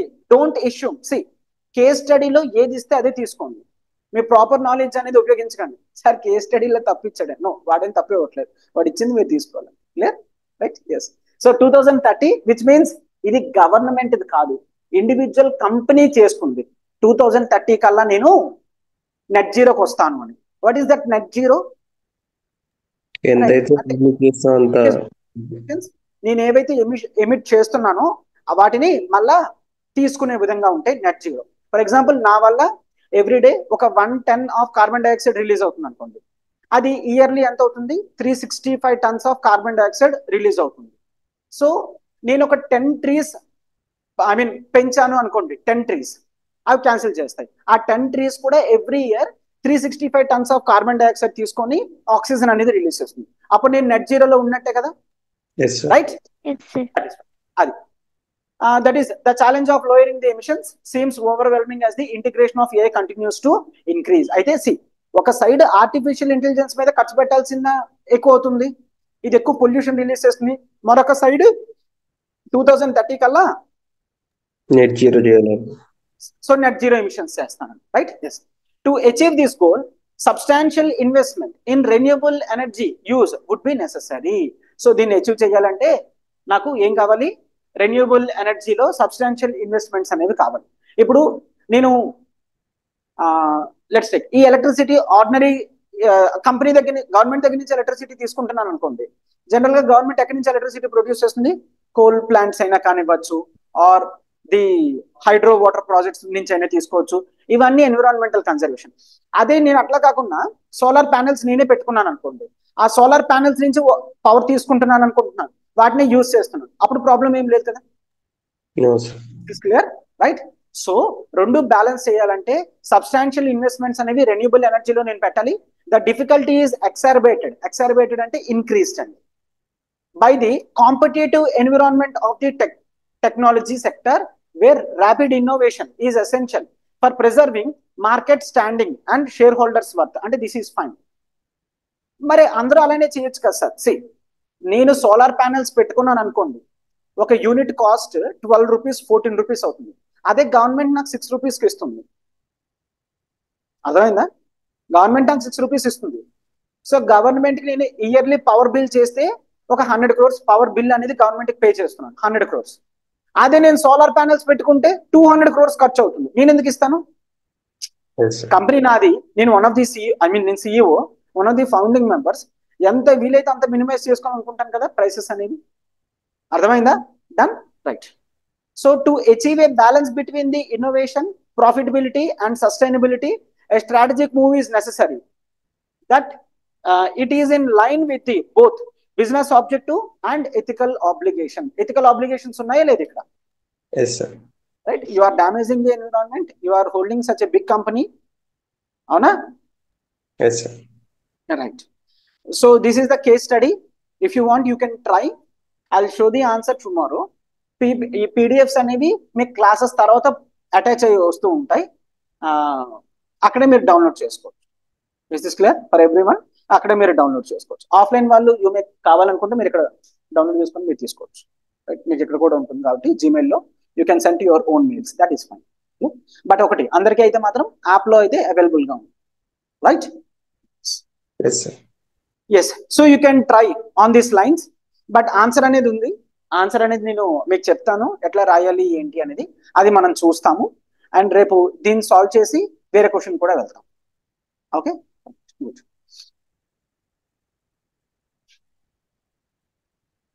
Any doubts? No, sir. No sir. Right. So ఈ కేస్ స్టడీ కదా మనం డీల్ చేస్తున్నాం. We are done with the reading part.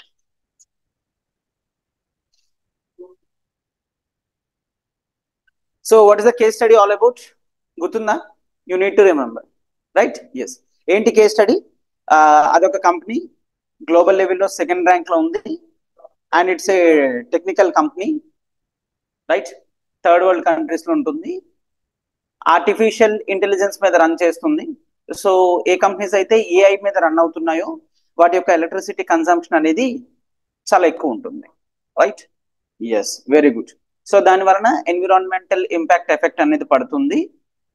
But ఈ కంపెనీ వాళ్ళు ప్రామిస్ చేశారు ఏంటి, 2030 కల్లా ఎస్ నెట్ జీరో ఎమిషన్స్ కి వస్తాము అని చెప్పి. అవునా? This is simply about the case. అంత గుర్తుంది? The same thing you have to right in the introduction part. Right? So మీరు ఏదైతే చదివారో అంటే ద ఇంపార్టెన్స్ ఏంటి, నెసెసిటీ ఏంటి, ఏదైతే నెసెసిటీ ఉందో అది ఇంట్రడక్షన్ లో పెడతారు. అర్థమైందా? రైట్? ఎస్. సో అది అట్లా చూస్తూ we have to deal with the questions. What is your immediate response to the challenges posed in the above case study? So immediate response ఏమి ఉండాలి? సో ఎప్పుడైనా సరే రెస్పాన్సెస్ అనేవి బ్రాడ్ లెవెల్లో 2 ఆస్పెక్ట్స్ కింద డివైడ్ చేస్తాము. ఒకటి ఇమీడియట్ రెస్పాన్స్, ఇంకోటి లాంగ్ టర్మ్. అవునా? Immediate and long term. So ఇక్కడ ఇమీడియట్ రెస్పాన్సెస్ అడిగాడు.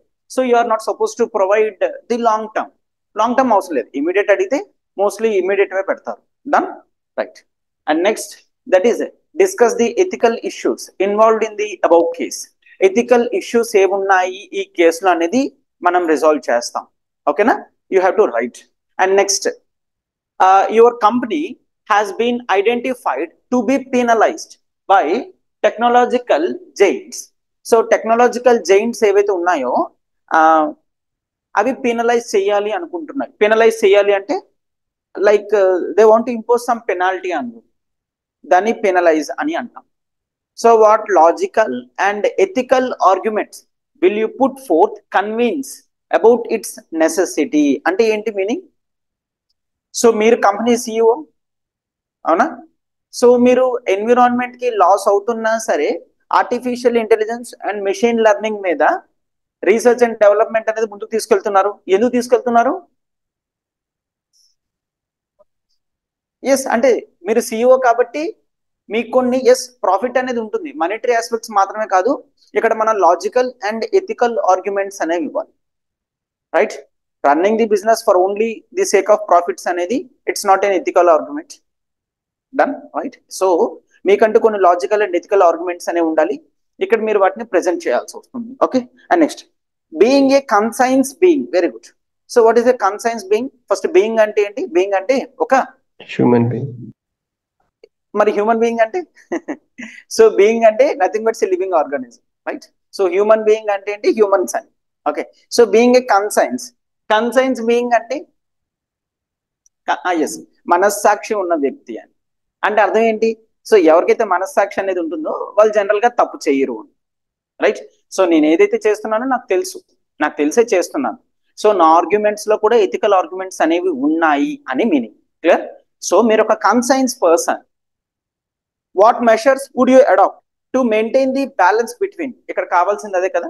సో ఒకటి, ఎన్విరాన్మెంటల్ యాక్టివిస్ట్ వస్తున్నారు, కంపెనీ క్లోజ్ చేసేయండి, ఆర్టిఫిషియల్ ఇంటెలిజెన్స్ అనేది వర్క్ చేయొద్దు, మెషిన్ లెర్నింగ్ వల్ల చాలా ఎన్విరాన్మెంటల్ డ్యామేజెస్ జరుగుతున్నాయి అని చాలా మంది కంప్లైంట్స్ చెప్తారు. సరే సరే నువ్వు ఏదైతే చెప్తావు నేను అదే చేస్తానని క్లోజ్ చేస్తామా ఏంటి? నో. మనం ఏం చేయాలి? We need to find out the balance. Problems ఎప్పుడూ ఉంటాయి, వాటికి సొల్యూషన్స్ కూడా ఉంటాయి, వాటిని ప్రాపర్ గా మనం బ్యాలెన్స్డ్ గా మెయింటైన్ చేయాలి అంతే. Clear? So here you need to put the balance between AI innovation and the environmental footprints, right? Yes. So ఈ క్వశ్చన్స్ అనేవి మనం అన్ని అడ్రస్ చేసుకుంటూ వెళ్ళాలి. And along with the paradigm that was given yesterday, నేను ఇచ్చాను కదా framework అనేది ఎట్లా స్టార్ట్ చేయాలి ఏంటి అనేది. సో ప్రతి ఆన్సర్ లో కూడా మనం ఏం పెడతాము? Firstly that is the part of brief introduction. Very good. So that is the part of starting మీరు ఇంట్రడక్షన్ అనేది ప్రెజెంట్ చేయాలి. క్లియర్? ఇంట్రడక్షన్ అనేది ప్రెజెంట్ చేయాలి. ఇంట్రడక్షన్ లో ఏం రాస్తారు? That's about as facts of the company. అంటే ఫ్యాక్ట్స్ ఏమున్నాయి అంటే డీటెయిల్డ్ ఫ్యాక్ట్స్ అనేవి అవసరం లేదు, మిమ్మల్ని మీరు కూడా ఇంట్రడ్యూస్ చేసుకోండి. ఏంటి? Being the CEO of the company అని. ఓకేనా? క్లియర్? సో ప్రెసెంట్ ఉన్న ఇంపార్టెన్స్ ఏంటి ఇక్కడ? ఎన్విరాన్మెంటల్ ఇంపాక్ట్ అనేది గ్లోబల్ లెవెల్లో పెరుగుతుంది, రైట్? క్లియర్? సో ప్రతి ఒక్కరికి కూడా వాళ్ళ యొక్క ఎన్విరాన్మెంటల్ ఫుట్ ప్రింట్స్ ని నెట్ జీరో చేసే బాధ్యత అనేది ఉంటుంది, అవునా? Clear? But at the same time third world countries లో ఆర్టిఫిషియల్ ఇంటెలిజెన్స్ మీద ఏదైతే డెవలప్మెంట్ జరుగుతుందో అది కూడా కంటిన్యూ అవ్వాలి, అవునా కాదు? ఫర్ ఎగ్జాంపుల్ ఇండియాలో ఇండస్ట్రియలైజేషన్ అనేది ప్రాపర్ గా జరగలేదు, వెల్ నోన్ ఫ్యాక్ట్స్ అవి, అవునా?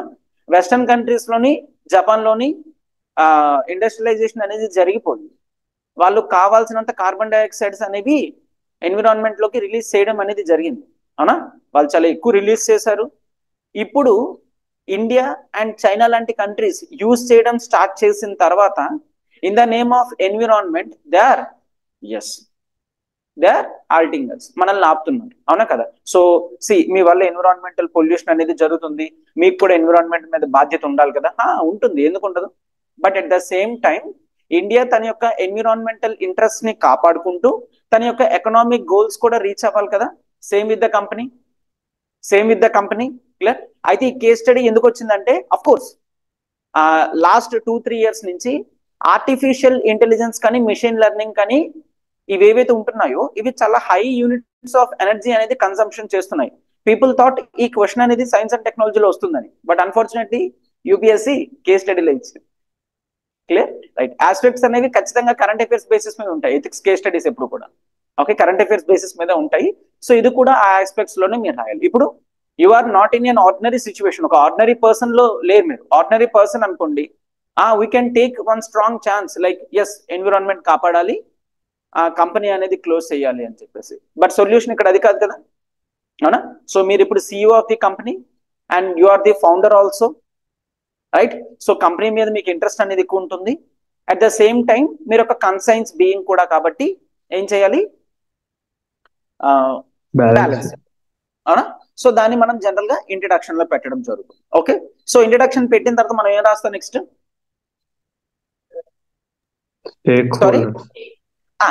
Stake holders approach. అవసరం అయితే పెడతాము, లేదంటే పెట్టం. ఇక్కడ స్టేక్ హోల్డర్స్ ఎవరైనా ఉన్నారా? కావాలంటే పెట్టచ్చు. స్టేక్ హోల్డర్స్ ఎవరు ఉన్నారు? ఫస్ట్ కంపెనీ ఉంది, క్లియర్? అంటే ఫస్ట్ ఎప్పుడు కూడా మన గురించి పెడతాం, మీ ఏంటది? CEO of the technological company. Okay, so next right environmental activist, very good. ఇంకా government surround people, clear? Yes employees.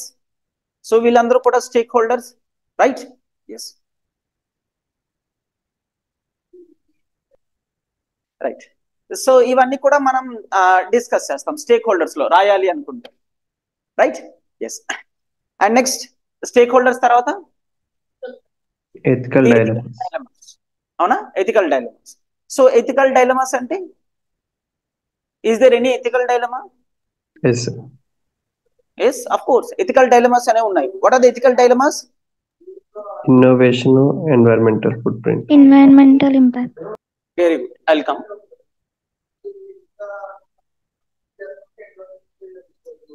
Right. So I just want in an organised form. So ethical dilemmas ఏమున్నాయో ఒక్కొక్కటి చెప్పండి. I shall be writing here.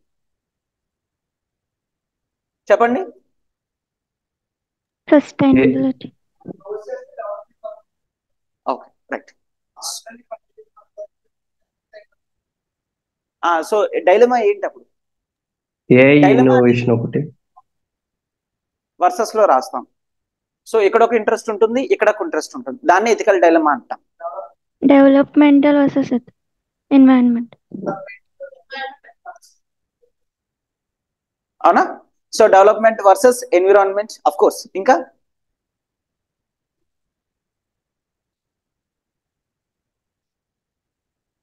Right. So ఈ ethical dilemmas అనేవి రాయడానికి there is one best method. ఏంటి అంటే, see if I ask you to write something, ఒక paper pen ఇచ్చి రాయండి అని చెప్తే you may take hours together. ఏం రాయాలి, ఏం రాయాలి, ఏం రాయాలి. But I will give, if I give some path, ఇది మీరు రాయాల్సిందే, యూ కెన్ స్టార్ట్ ఇమీడియట్లీ. అవునా? రైట్. ఎస్. సో ఇక్కడ కూడా అసలు ఏంటి ఏంటి ఏంటి అనేది వెతుక్కునే దానికన్నా అసలు ఇందులో ఎవరున్నారు, వాళ్ళ అవసరాలు ఏంటి అనేవి చూసుకుంటే మనం ఎథికల్ డైలమాస్ అనేవి ఈజీగా రాగలం. అర్థమైందా? సో అందుకనే స్టేక్ హోల్డర్స్ అనేవి ప్రయంగా మనం పెడతాం అనమాట. For example let's take, so I'm the CEO of the company. నా ప్రైమ్ గోల్స్ ఏముంటాయి చెప్పండి? 1 2 3. Very good. Profit maximisation. Profitability. Very good. That is profit maximisation. Good. ఇంకా shareholder. Very good. Reputation of the company. Reputation of the company is prime. Clear? And ఇంకా company expansion. Very good. Innovation. అవునా? Clear? So latest product, updated product, state of the art product నా దగ్గర ఉండాలనుకుంటాను కదా. అవునా? So ప్రతి company కూడా ఏమనుకుంటుంది, market లో దొరికే ద బెస్ట్ ఏదైతే ఉంటుందో అది ఖచ్చితంగా తన కంపెనీ నుంచే ప్రొడ్యూస్ అవ్వాలి, మోనోపాలీ అనేది హోల్డ్ చేసుకోవాలి అనుకుంటుంది. అవునా కదా? సో ఒక సిఇఓ ఆఫ్ ది కంపెనీకి ఇవి చాలా ప్రైమ్ టార్గెట్ గోల్స్ కింద ఉంటాయి. సో ఇప్పుడు ప్రతిదానికి, so let's take profit maximisation versus environmental impact or sustainability rights. అవునా? And reputation of the company, reputation of the company versus the environmental conscious person. అవునా? ఆ సిఇఓ కన్సైన్స్ బీయింగ్ అని చెప్పాడు. వాడు స్టేట్మెంట్ లో ఏదైతే ఇస్తాడో మనం ట్రూ తీసుకుంటాం. వాడు conscience being, but reputation of the company కూడా ఇంపార్టెంట్. అవునా కదా? Right. And next innovation. Innovation కి ఇంకా the innovation versus damage. Right. So దాన్నే ఎథికల్ రెస్పాన్సిబిలిటీస్. అవునా? Ethical responsibilities. ఇప్పుడు అర్థమైందా? ఇప్పుడు చూడండి, ముందు జనరల్ గా మీరు ఒకటి చెప్పారు, సిఇఓ అని తీసుకున్న వెంటనే మనకి 3 ఎథికల్ డైలమాస్ వచ్చాయి. అవునా? క్లియర్? అలానే ఎన్విరాన్మెంటల్ యాక్టివిస్ట్ కి, అలానే గవర్నమెంట్ కి, అలానే ఎంప్లాయీస్ కి ఉంటుందా? క్లియర్? సో మీరు ఎప్పుడైనా సరే ఎథికల్ డైలమాస్ అనేవి మీకు ఇమీడియట్ గా గుర్తుకు రాలేదు అనుకోండి, స్టేక్ హోల్డర్స్ ని చూసుకొని ఒక్కొక్క స్టేక్ హోల్డర్ కి 1 or 2 ఎథికల్ డైలమాస్ అనేవి ప్రొవైడ్ చేయండి. సో 5-6 మినిమం 5-6 ఎథికల్ డైలమాస్ అనేవి ప్రొవైడ్ చేయండి. డన్? క్లియర్? సో ఆల్రెడీ ఏమని చూసాం, profit maximisation versus sustainability, and ఇంకా innovation versus ethical responsibilities. Next explain చేయాల్సిన అవసరం వర్సెస్ రూపంలో రాస్తే సరిపోతుంది. బట్ ఏంటి అంటే నేనేమని రాశాను మీకు ఇక్కడ, నేనేమని రాశారు, ఎథికల్ వాల్యూస్ ఇన్వాల్వ్డ్ అండ్ పైన స్టేక్ హోల్డర్స్ రాసామా, stakeholders and their interest. వాళ్ళ ఇంట్రెస్ట్ అక్కడ రాస్తే ఓకే, వాళ్ళ ఇంట్రెస్ట్ అక్కడ రాకపోతే ఇక్కడ వర్సెస్ పెట్టి జస్ట్ బేసిక్ ఒక స్టేట్మెంట్ లో రాస్తే సరిపోతుంది. మీకు అర్థమవుతుంది ఎలా రాయాలనేది, మీకు అర్థమవుతుంది. నేను చూపిస్తాను లింక్.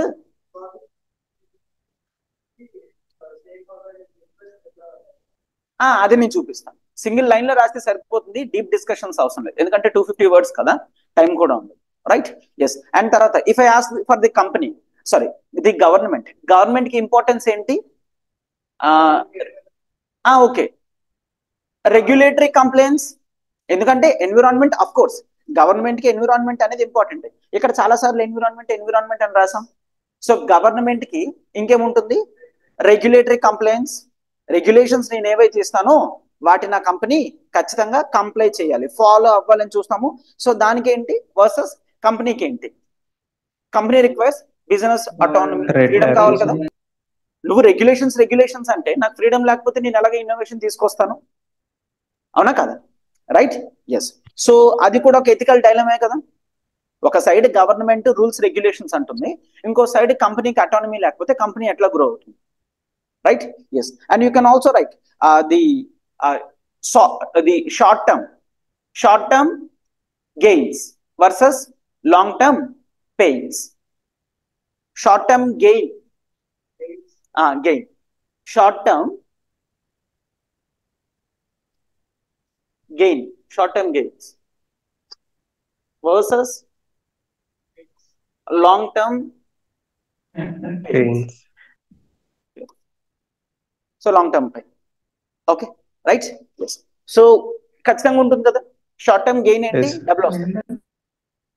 షార్ట్ టర్మ్ లో ఏంటి, డబ్బులు వస్తాయి, ఎవరికైనా, కంపెనీకి డబ్బులు వస్తుంది, ఇండస్ట్రీకి డబ్బులు వస్తుంది, అందరికీ డబ్బులు వస్తాయి.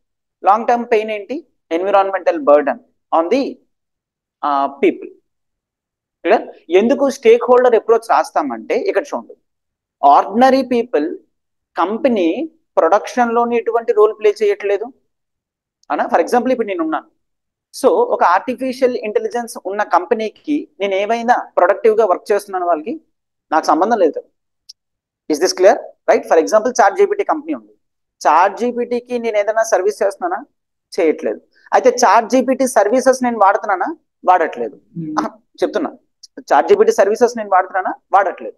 నేను వాళ్ళకి సర్వీస్ చేయట్లేదు, వాళ్ళ ప్రొడక్ట్ వాడట్లేదు. బట్ వాళ్ళ వల్ల క్రియేట్ అయిన ఎన్విరాన్మెంటల్ ఇంపాక్ట్ వల్ల నేను ప్రాబ్లం ఫేస్ చేస్తున్నానా లేదా? This is for the ordinary people, అవునా? చాట్ జీపీటీ సర్వీసెస్ ఎవరు వాడతారు, ఎవరు వాడరు. యూ థింక్ వాడు ఇచ్చే ఫ్రీ సర్వీసెస్ అనేవి వెరీ బేసిక్, మంత్లీ 2000 రూపీస్ ఎంత రెంట్ కదా అది. సో అంటే ఆర్డినరీ పీపుల్ ఎవరు కూడా యూజ్ చేయరు, బేసిక్ గా యూజ్ చేస్తారు. Like Google search engine use చేస్తారు, అట్లానే చాట్ జీపీటీ అనేది యూజ్ చేస్తారు. Done, clear? అంటే చెప్తున్నా, ఒక ఆర్డినరీ పీపుల్ ఖచ్చితంగా చాట్ జీపీటీ సర్వీసెస్ అనేవి యూజ్ చేయడు, బట్ అది క్రియేట్ చేసే ఇంపాక్ట్ అనేది ఖచ్చితంగా ఫేస్ చేస్తారు. Are you getting clear, right? So అందుకనే స్టేక్ హోల్డర్ అప్రోచ్ అనేది రాస్తాం. So we are done with the ethical dilemmas. Ethical dilemmas తర్వాత ఏం రాయాలి? Yes, Possible course of action. Course of action. Values involve చెప్పలేదా? Values, okay, ethical dilemmas or values అని చెప్పానా? Okay, right. Yes. Yes. So what are the some values? Values ఏంటి అంటే, ఒకటి, ఇప్పుడు నేను CEO, I have to follow the integrity towards my company, అవునా? I have to hold on transparency towards the government, అవునా? So government కి transparent గా ఉండాలి, గవర్నమెంట్ ఇండస్ట్రీకి అకౌంటబుల్ గా ఉండాలి, నా కంపెనీకి నేను ఇంటిగ్రిటీతో వర్క్ చేయాలి, అవునా? సరిపోయిందా? ఈ వాల్యూస్ అన్ని ఇన్వాల్వ్ అవుతున్నాయా? At the same time sustainability అనేది కూడా నేను కంపెనీ తరఫున చేయాలి. క్లియర్? ఎందుకు? The 7 sins of Gandhi, wealth without Work. What is that? Right, wealth without work. అంటే ఇక్కడ ఏంటి వర్క్? వర్క్ అంటే కేవలం నేను చేసే డైరెక్ట్ వర్క్ అనే కాదు, ఇండైరెక్ట్ వర్క్, అంటే my work towards the environment. అర్థమైందా? ఆ బ్రాడ్ లెవెల్లో తీసుకోవచ్చు కదా, దాని మీనింగ్ అదే కదా, రైట్? వెల్త్ వితౌట్ వర్క్ అంటే నువ్వు ఎన్విరాన్మెంట్ కి ఏ విధమైన పాజిటివ్ ఎఫెక్ట్స్ లేకుండా నువ్వు వెల్త్ క్రియేట్ చేస్తున్నావు అంటే that is sin according to the Gandhian principles. అది సపోర్ట్ చేస్తూ స్టేట్మెంట్స్ రాయొచ్చా? Clear, right? That is fine. Yes. And ఇంకా ది కార్పొరేట్ సోషల్ రెస్పాన్సిబిలిటీ, ప్రతి కంపెనీకి కూడా సిఎస్ఆర్ అనేది ఉంటుంది. అయితే ఒక్కసారి, so you may think the CSR act అనేది ఉంది కదా, clear? The corporate social responsibility act. So CSR act అనేది ఉంది. సో అంటే సిఎస్ఆర్ యాక్ట్ అంటే సెపరేట్ యాక్ట్ ఏం కాదు, దట్ ఈస్ యాక్ట్ లో ఉంది the companies act. Companies act 2013 లో ఉంటుంది, పాత యాక్ట్ లో ఉంది, కొత్త యాక్ట్ లో కూడా ఉంది. కంపెనీస్ యాక్ట్ 2013 యాక్ట్ లో అంటే దట్ ఈస్ స్టాట్యూటరీ థింగ్, ఖచ్చితంగా ప్రతి ఒక్కరు కూడా ఫాలో అవ్వాల్సింది. ఓకే, అయితే మరి సిఎస్ఆర్ అందరూ పే చేస్తారా? సిఎస్ఆర్ ఎవరు పే చేస్తారు? ఏ కంపెనీకి అయితే థ్రెష్ హోల్డ్ లిమిట్ ఉంటుంది, రైట్? నెట్ ప్రాఫిట్ అనేది 5 crores దాటాలి, ఆ టర్న్ ఓవర్ అనేది 100 crores దాటాలి, వాల్యూ ఆఫ్ ది కంపెనీ అనేది 1000 crores, ఇట్లా థ్రెష్ హోల్డ్ లిమిట్స్ అనేవి ఉన్నాయి. అదేంటి? థ్రెష్ హోల్డ్ లిమిట్ దాటితే మ్యాండేటరీ. అర్థమైందా? ఫర్ ఎగ్జాంపుల్ ఇప్పుడు నేనున్నాను, నా company turn over let's say profit అనేది 1 crore వస్తుంది అనుకోండి, అప్పుడు నేను సిఎస్ఆర్ పే చేయాల్సిన అవసరం ఉంటుందా ఉండదా? 1 crore thresh hold 5 crore profit అని చెప్పాను, నా company yearly 1 crore profit make చేస్తుంది, అప్పుడు నేను సిఎస్ఆర్ పే చేయాల్సిన అవసరం ఉంటుందా లేదా? ఏం చెప్తుందంటే 2013 యాక్ట్ ప్రకారం ఎవరికైతే ఆ థ్రెష్ హోల్డ్ లిమిట్స్ దాటుతారో వాళ్ళకి మ్యాండేటరీగా ఫాలో అవ్వాలి. దాని అర్థం ఏంటి? సో థ్రెష్ హోల్డ్ లిమిట్ కింద ఉన్నాను అంటే ఇట్స్ అప్ టు మీ, నేను కావాలంటే ఫాలో అవ్వచ్చు కదా, అంతేనా కాదు? నేను కావాలంటే ఫాలో అవ్వచ్చు. సో ప్రతి కంపెనీకి అంటే యూ కెనాట్ సే సార్ వీళ్ళు సిఎస్ఆర్ రెస్పాన్సిబిలిటీలోకి వస్తారో రారో, వీళ్ళ ప్రాఫిట్స్ మనకు తెలియవు కదా, అదంతా ఆలోచించద్దు. ఇది సెకండ్ కంపెనీ అని చెప్పేసి అన్నారు అంటే ఆటోమేటిక్ గా ఈ కంపెనీ అనేది చాలా పెద్దదే కదా, సిఎస్ఆర్ లోకి వస్తుంది కదా, వచ్చినా రాకపోయినా సరే ఏ కంపెనీనైనా మనం సిఎస్ఆర్ లో పెట్టచ్చు, రైట్? నా కంపెనీ ప్రాఫిట్స్ అనేవి 1 crore దాటకపోయినా సరే నేను కార్పొరేట్ సోషల్ రెస్పాన్సిబిలిటీ అనేది చూపించవచ్చు, రైట్? కొంత అమౌంట్స్ అనేవి డొనేట్ చేయొచ్చు. Is this clear? Right. So CSR కూడా ఇక్కడ మనం యాడ్ చేస్తాం, రైట్? ఎస్. సో ఇవన్నీ కూడా వాల్యూస్ మీరు రాయొచ్చు. అండ్ తర్వాత ది సొల్యూషన్స్ లోకి వెళ్తాం. ఏంటి మనం రాసాం నెక్స్ట్ మన పారాడైమ్ లో? Course of action, the possible course of action. అయితే ఈ క్వశ్చన్ అనేది పాసిబుల్ కోర్స్ ఆఫ్ యాక్షన్ కి సంబంధించింది కాదు, we have 4 given questions. So next ఏం చేస్తాం మనం? ఈ 4 గివెన్ క్వశ్చన్స్ ఏవైతే ఉన్నాయో వాటిని మనం అడ్రస్ చేస్తాం. Clear? Yes. Right. Yes. So ఈ 4 క్వశ్చన్స్ అనేవి మనం అడ్రస్ చేస్తాం. సరిపోయిందా? సో దీంతో ఏం చేస్తున్నాం? నేను ఇచ్చిన పారాడైమ్ అనేది ఫాలో అవుతారు, తర్వాత ఇక్కడ మనకి ఇచ్చిన క్వశ్చన్స్ కూడా ఫాలో అవుతాం. డన్? క్లియర్? లాస్ట్ లో కన్క్లూషన్ అనేది పెడతాం. అండ్ ఐ సెడ్ కొన్ని మధ్యలో ఏవైనా ఐ సెడ్ భగవద్గీత కానీ, ఖురాన్ కానీ, బైబిల్ కానీ ఏదైనా రిలీజియస్ రెఫరెన్సెస్ ఉంటే you can add on. Clear? Right? Yes. So that is fine. So shall we start? Yes. Right. So initial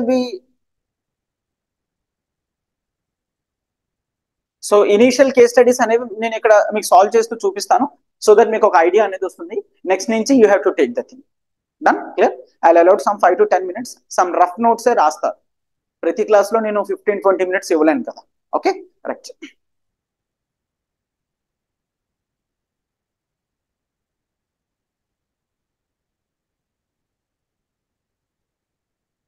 So check this. This is the introduction part.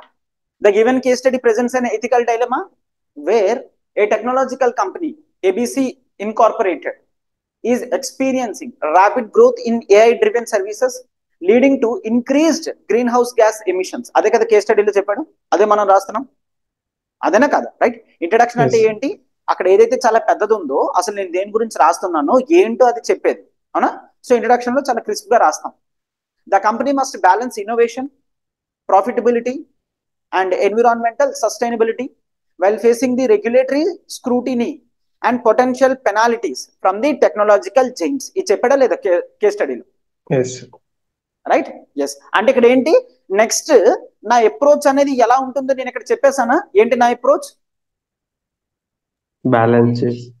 So evaluator clear గా తెలుస్తుంది కదా, వీడికి అర్థమైంది నాకేం కావాలో, వీడికి అర్థమైంది, వీడు అది ఖచ్చితంగా ప్రెజెంట్ చేస్తాడని అర్థమవుతుంది కదా. సో ఇంట్రడక్షన్ చూసిన వెంటనే ఇవాల్యుయేటర్ కి ఎస్ వీడికి తెలిసింది అంటే నా రిక్వైర్మెంట్ ఏంటో వీడికి అర్థమైంది అని అర్థం కావాలి. Clear? Right. And next see this scenario reflects the classical ethical conflict between economic growth versus environmental responsibility. Of course ఎప్పటి నుంచో ఇది ఉంది, ఎప్పటి నుంచో ఉంది. ఏంటది? That is regarding money versus environment, profit versus environment, అవునా? సో డిఫరెంట్ కేస్ స్టడీస్ అనేవి ఉన్నాయి, రైట్? సో నేను during the classes also I have discussed few things like ఒడిషాలో ఘోన్ ట్రైబ్ అనేది ఉంటుంది, రైట్? వేదాంత కంపెనీ మైనింగ్ చేయడానికి అక్కడికి వెళ్ళారు. సో ఈ కంపెనీ అగెయిన్స్ట్ గా ఆ ట్రైబ్స్ ఫైట్ చేశారు, వాళ్ళు గెలిచారు. So what's all about this? That is profit versus environment, right? అంటే అఫ్ కోర్స్ అది అక్కడ మనం ఏం తీసుకోవచ్చు, profits versus the culture, right, towards the tribes తీసుకోవచ్చు కదా, right? Yes. So it is a classical ethical conflict only, and duty of a corporate leader towards the society. Of course, see, the moment you become me company అనేది ఒక పెద్ద position లో ఉంది అంటే మీరు చేసే ప్రతి యాక్ట్ కూడా ఎట్లా ఉండాలి? కేటగరికల్ ఇంపెరేటివ్ చెప్పానా? కేటగరికల్ ఇంపెరేటివ్ అంటే ఏంటి? కేటగరికల్ ఇంపెరేటివ్ యూనివర్సల్ గా accepted. Very good, very good. నేను చేసే ప్రతి యాక్ట్ కూడా యూనివర్సల్ అయి ఉండాలి, అవునా? దాన్ని మనం కేటగరికల్ ఇంపెరేటివ్ అని అంటాం. సో నువ్వు ఒక సెకండ్ కంపెనీలో ఉంటూ గ్లోబల్ లెవెల్లో నువ్వు చేసే ప్రతి ఒక్క యాక్షన్ కూడా ప్రతి ఒక్కరు చూస్తూ ఉంటారు, అవునా? సో నువ్వు రోల్ మోడల్ లీడ్ అనేది తీసుకోవాలి. సో సింప్లీ ఆ ఇండస్ట్రీకి నువ్వు థర్డ్ వరల్డ్ కంట్రీస్ నుంచి నువ్వు ఒక leader.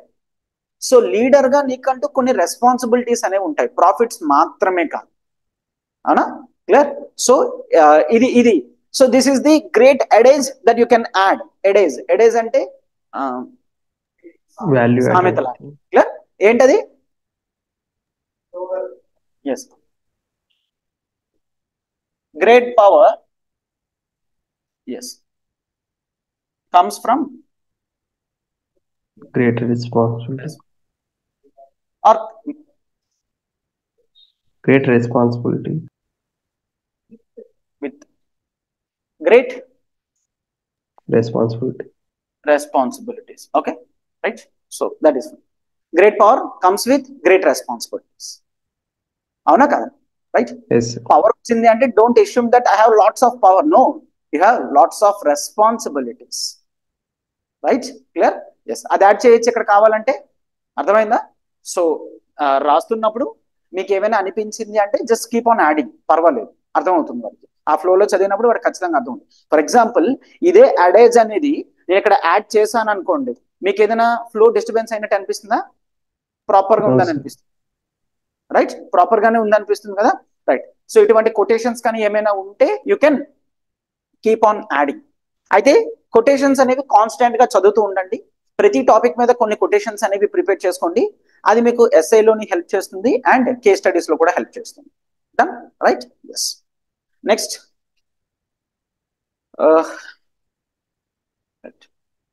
so ethical dilemmas involved. We have seen profit versus sustainability, innovation versus ethical responsibility, regulatory compliance versus business autonomy, stakeholder interest versus corporate social responsibility, short-term gain versus long-term sustainability or long-term pain. Anything done? So dilemmas అనేవి మీకు ఆ moment లో ఏవైతే proper గా వస్తున్నాయో వాటిని present చేయండి జాగ్రత్తగా. Clear?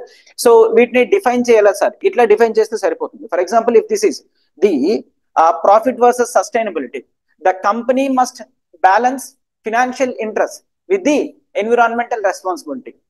So you are doing analysis with the crisp use of words, avuna? Rendu balance chestunar kada. Atlane innovation versus ethical responsibility. AI advancements contributes to business growth but significantly increases carbon emissions. Clear? And next, regulatory compliance. Adhering to stricter environmental laws may increase operational costs and impact competitiveness. Avuna kada? Yes. Right? Yes. Yes. Stakeholders. Shareholders expect profits, of course. Shareholders ki profit మాత్రమే కావాలి, but society demands sustainability. ఈ position ని balance చేయడం అనేది ఇండస్ట్రీలో the most toughest. Profits కావాలంటే ఎలా అయినా ఎర్న్ చేయొచ్చు కంపెనీస్, బట్ ప్రాఫిట్స్ ఎర్న్ చేస్తూ సొసైటీకి సస్టైనబుల్ గా ఉండడం అనేది మాత్రం చాలా చాలా చాలా కష్టం, right? Clear? And next, short term gains. ఏంటి? Investing in renewable energy may effect short term profitability but ensures long term business viability. నిన్న మనం చెప్పామా పాసిబుల్ సొల్యూషన్ ఏంటి? లైక్ వాడే ఒక సోలార్ ప్యానెల్స్ పెట్టుకున్నాడు అనుకోండి, అది కొంత ఖర్చు అవుతుంది. ఇప్పట్లో పెట్టుకోడు. ఎప్పట్లో ఎందుకు పెట్టుకోడు? గవర్నమెంట్ కనుక అడగకపోతే, ఎవరు అడగకపోతే వాడు పెట్టుకోడు. ఎందుకు? దాని యూనిట్ కాస్ట్ అనేది 12 రూపీస్ అనుకోండి, జస్ట్ ఎగ్జాంపుల్ ఇస్తున్నాను. అదే గవర్నమెంట్ దగ్గర నుంచి తీసుకుంటే 6 రూపీసే. అంటే నా పవర్ బిల్ అనేది డబల్ అవుతుంది కదా. Is this clear? Right? Power bill నేను ఎక్కువ పే చేస్తున్నానంటే ఎవరికి loss? Shareholders loss. Shareholders ఊరుకుంటారా? ఊరుకోరు. Is this clear? Done, right. So but అయినా సరే కొద్దిగా రెన్యూవబుల్ ఎనర్జీస్ మీద ఖర్చు పెడుతూ ఉంటే లాంగ్ టర్మ్ లో బెనిఫిట్ అవుతుంది. Is this clear? Done, that is. So you got how to write ethical dilemmas in the case study? Yes, sir. Good.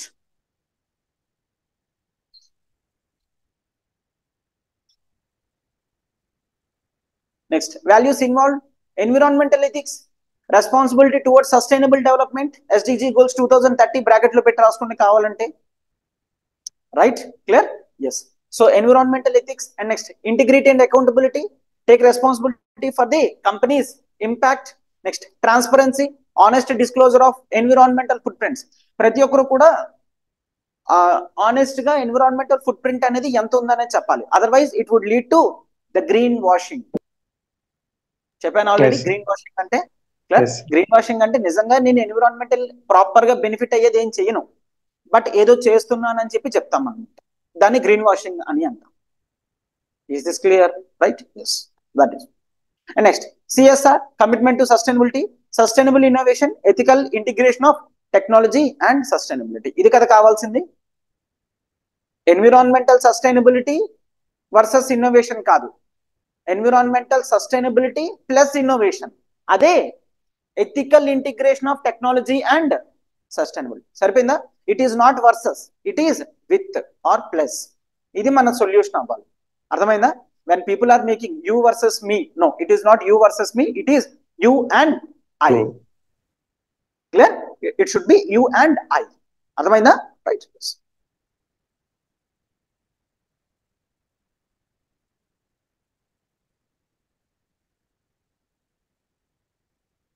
Yes. So గుర్తుంచుకోండి. See I have listen somewhere on, I read. So English లో ఎప్పుడైనా రాస్తున్నప్పుడు first you and I అని రాయాలి. ఓకేనా? ఎందుకు? Right. So that is, ఎప్పుడైనా సరే ఫస్ట్ ప్రిఫరెన్స్ అనేది అవతల వ్యక్తికే ఇవ్వాలి, మనమే లాస్ట్ లో ఉండాలి. ఓకే, అట్లీస్ట్ ఇది లిటరేచర్ లో అయినా ఉండాలని లిటరేచర్ లో ఇది పెట్టుకున్నారు. క్లియర్? సో జనరల్ గా ఎవరైనా ఏం చేస్తారు, ఫస్ట్ నాకు మిగిలితే వాడికి అని. Clear? But no, at least paper మీద అయినా సరే ఫస్ట్ వాడికి, తర్వాత నాకు. Done, right.